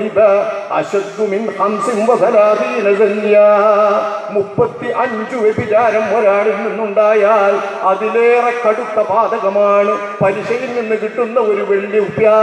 ഈ വെള്ളുറുപ്യക്ക് 35 വ്യഭിചാരത്തിന്റെ കുറ്റമാണ് എന്നതിന്റെ ഗൗരവതരമായ കുറ്റം പറഞ്ഞിട്ട് തങ്ങൾ പറയുകയാണ്,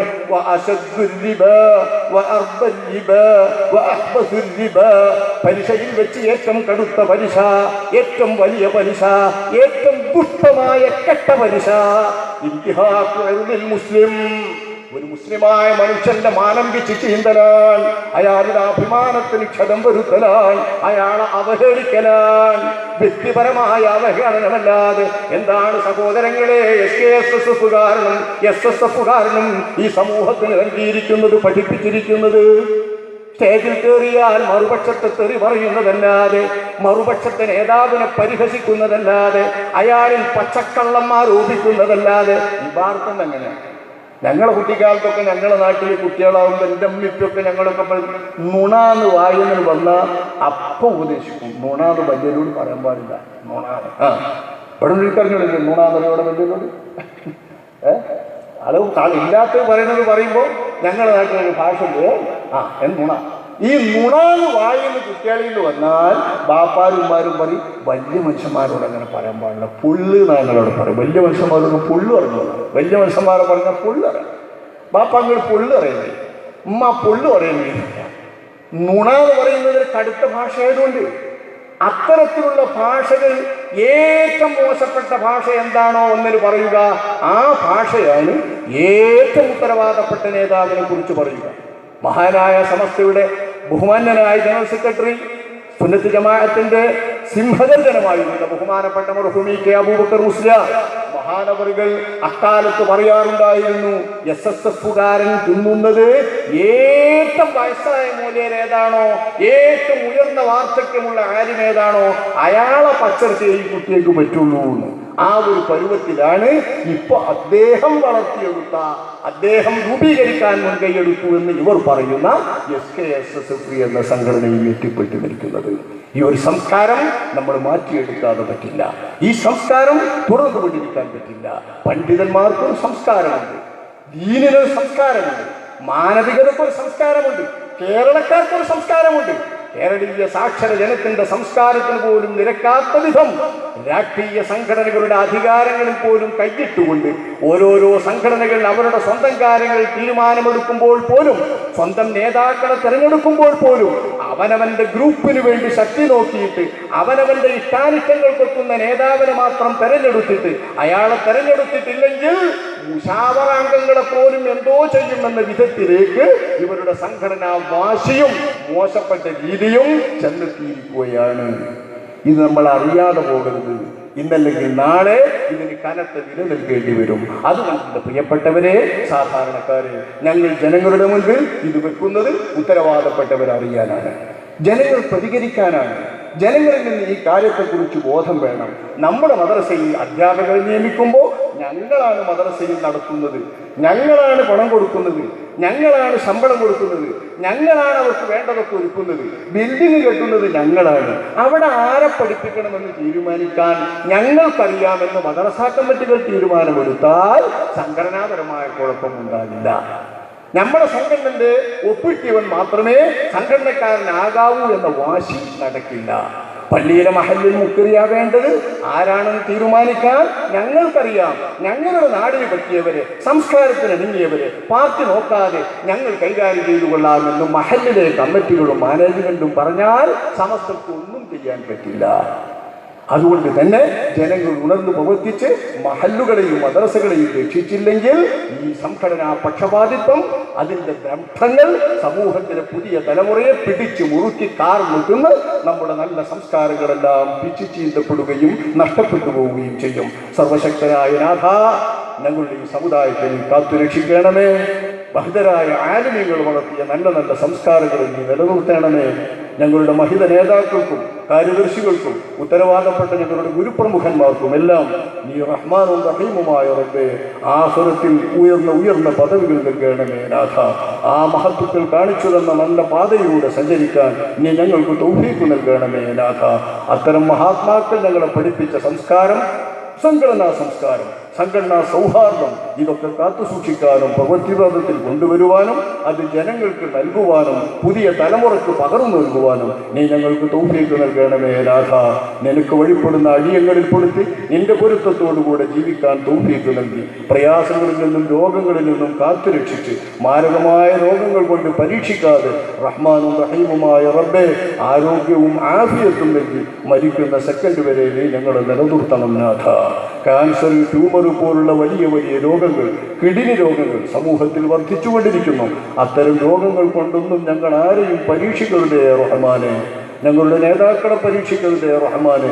ഞങ്ങളുടെ പ്രവർത്തകന്മാരെ പരീക്ഷിക്കരുതേ റഹ്മാനെ. ഞങ്ങളുടെ ഇഷ്ടക്കാരെ പരീക്ഷിക്കരുതേ റഹ്മാനെ. നിന്റെ അടിയങ്ങൾ ആരെയും പരീക്ഷിക്കരുത് റഹ്മാനെ. ഞങ്ങളിൽ ഇഷ്ടപ്പെട്ട പലരും പലവിധത്തിലുള്ള ഇത്തരം രോഗങ്ങളുടെ പിടിയിലാണ്, പ്രയാസങ്ങളിലാണ്. ആ പ്രയാസങ്ങളിൽ നിന്ന് നീ അവരെ രക്ഷപ്പെടുത്തണേ റഹ്മാനെ. റഹ്മാനും റഹീമുമായ റബ്ബേ, തിരിയാനും അറിയാനും വയ്യാതെ മലർന്ന് കിടന്നിട്ട് പൊട്ടിയിട്ട് ചെരിഞ്ഞു കിടത്താൻ ആളുകൾ നോക്കി തന്നെ നിൽക്കേണ്ടി വിധം ഞങ്ങളുടെ ചില സഹോദരങ്ങൾ പ്രയാസത്തിൽ കിടക്കുകയാണ്. നീ അവരെ ദുരിതത്തിലാക്കരുതേ റഹ്മാനെ. കുടുംബത്തെ പ്രയാസത്തിലാക്കരുതേ റഹ്മാനെ. ആ രോഗത്തിൽ നിന്ന് മോചനം നീ വിധിച്ചിട്ടുണ്ടെങ്കിൽ അവർക്ക് പൂർണ്ണ ശിഫ നൽകണേ റഹ്മാനെ. മരണമാണ് ആ രോഗത്തിൽ ആ സഹോദരന് നീ വിധിച്ചിട്ടുള്ളതെങ്കിൽ ആഫിയത്തോടെ നല്ല നിലയിൽ ഈമാൻ സലാമത്താക്കി ആ സഹോദരനെ മരിപ്പിക്കണേ റഹ്മാനെ. അതുപോലെ ഞങ്ങൾ പ്രയാസപ്പെടുന്ന ദുരിതമനുഭവിക്കുന്നവർക്ക് ശിഫായും ദീർഘായുസും ആഫിയത്തും തനിയണമേ റഹ്മാനെ. മരണമാണ് നിന്റെ വിധിയെങ്കിൽ ഈമാൻ സലാമത്താക്കി അവരെയും ഞങ്ങളെയും ഒക്കെ മരിക്കുന്ന സമയത്ത് മരിപ്പിക്കണേ റഹ്മാനെ. ഞങ്ങളെ നിന്റെ ഹബീബായ നബിയോടൊപ്പം സ്വർഗത്തിൽ പ്രവേശിപ്പിക്കണേ റബ്ബേ. അവിടുത്തെ ജിവാറിൽ വസിപ്പിക്കണമേ റഹ്മാനെ. ഞങ്ങളുടെ സമുദായത്തിന് നീ ഹിദായത്ത് നൽകണേ റബ്ബേ. സമുദായത്തെ നയിക്കുന്ന എല്ലാ വിഭാഗത്തിലെ ഉലമാക്കൾക്കും ഹിദായത്ത് നൽകണമേ റബ്ബേ. സംഘടനാ സൗഹാർദ്ദം ഞങ്ങളുടെ സംഘടനകളിലെല്ലാം നീ നിലനിർത്തണമേ റഹ്മാനെ. അപര സംഘടനകളുമായി നിന്ദിക്കാതെ അവഹേളിക്കാതെ സൗഹാർദ്ദത്തിൽ കഴിയുന്ന, മാനമര്യാദക്ക് കഴിയുന്ന അതേ പഴയ കാലത്തെ നിലവാരം ഈ സമുദായത്തിൽ നീ തിരിച്ചു കൊണ്ടുവരണമേ റഹ്മാനെ. അവരെയും ഞങ്ങളെയും എല്ലാ വിഭാഗം വിലമാക്കളും നിനക്ക് വഴിപ്പെടുന്ന വിലമാക്കളിൽ, നിന്റെ സത്യത്തിന് വേണ്ടി നിലകൊള്ളുന്ന വിലമാക്കളിൽ പെടുത്തി നിന്റെ ഹബീബിന്റെ ജിവാറിൽ നീ വസിപ്പിക്കണമേ റഹ്മാനെ. വൽഹംദുലില്ലാഹി റബ്ബിൽ ആലമീൻ. അസ്സലാമു അലൈക്കും വറഹ്മത്തുള്ളാഹി വബറകാതുഹു.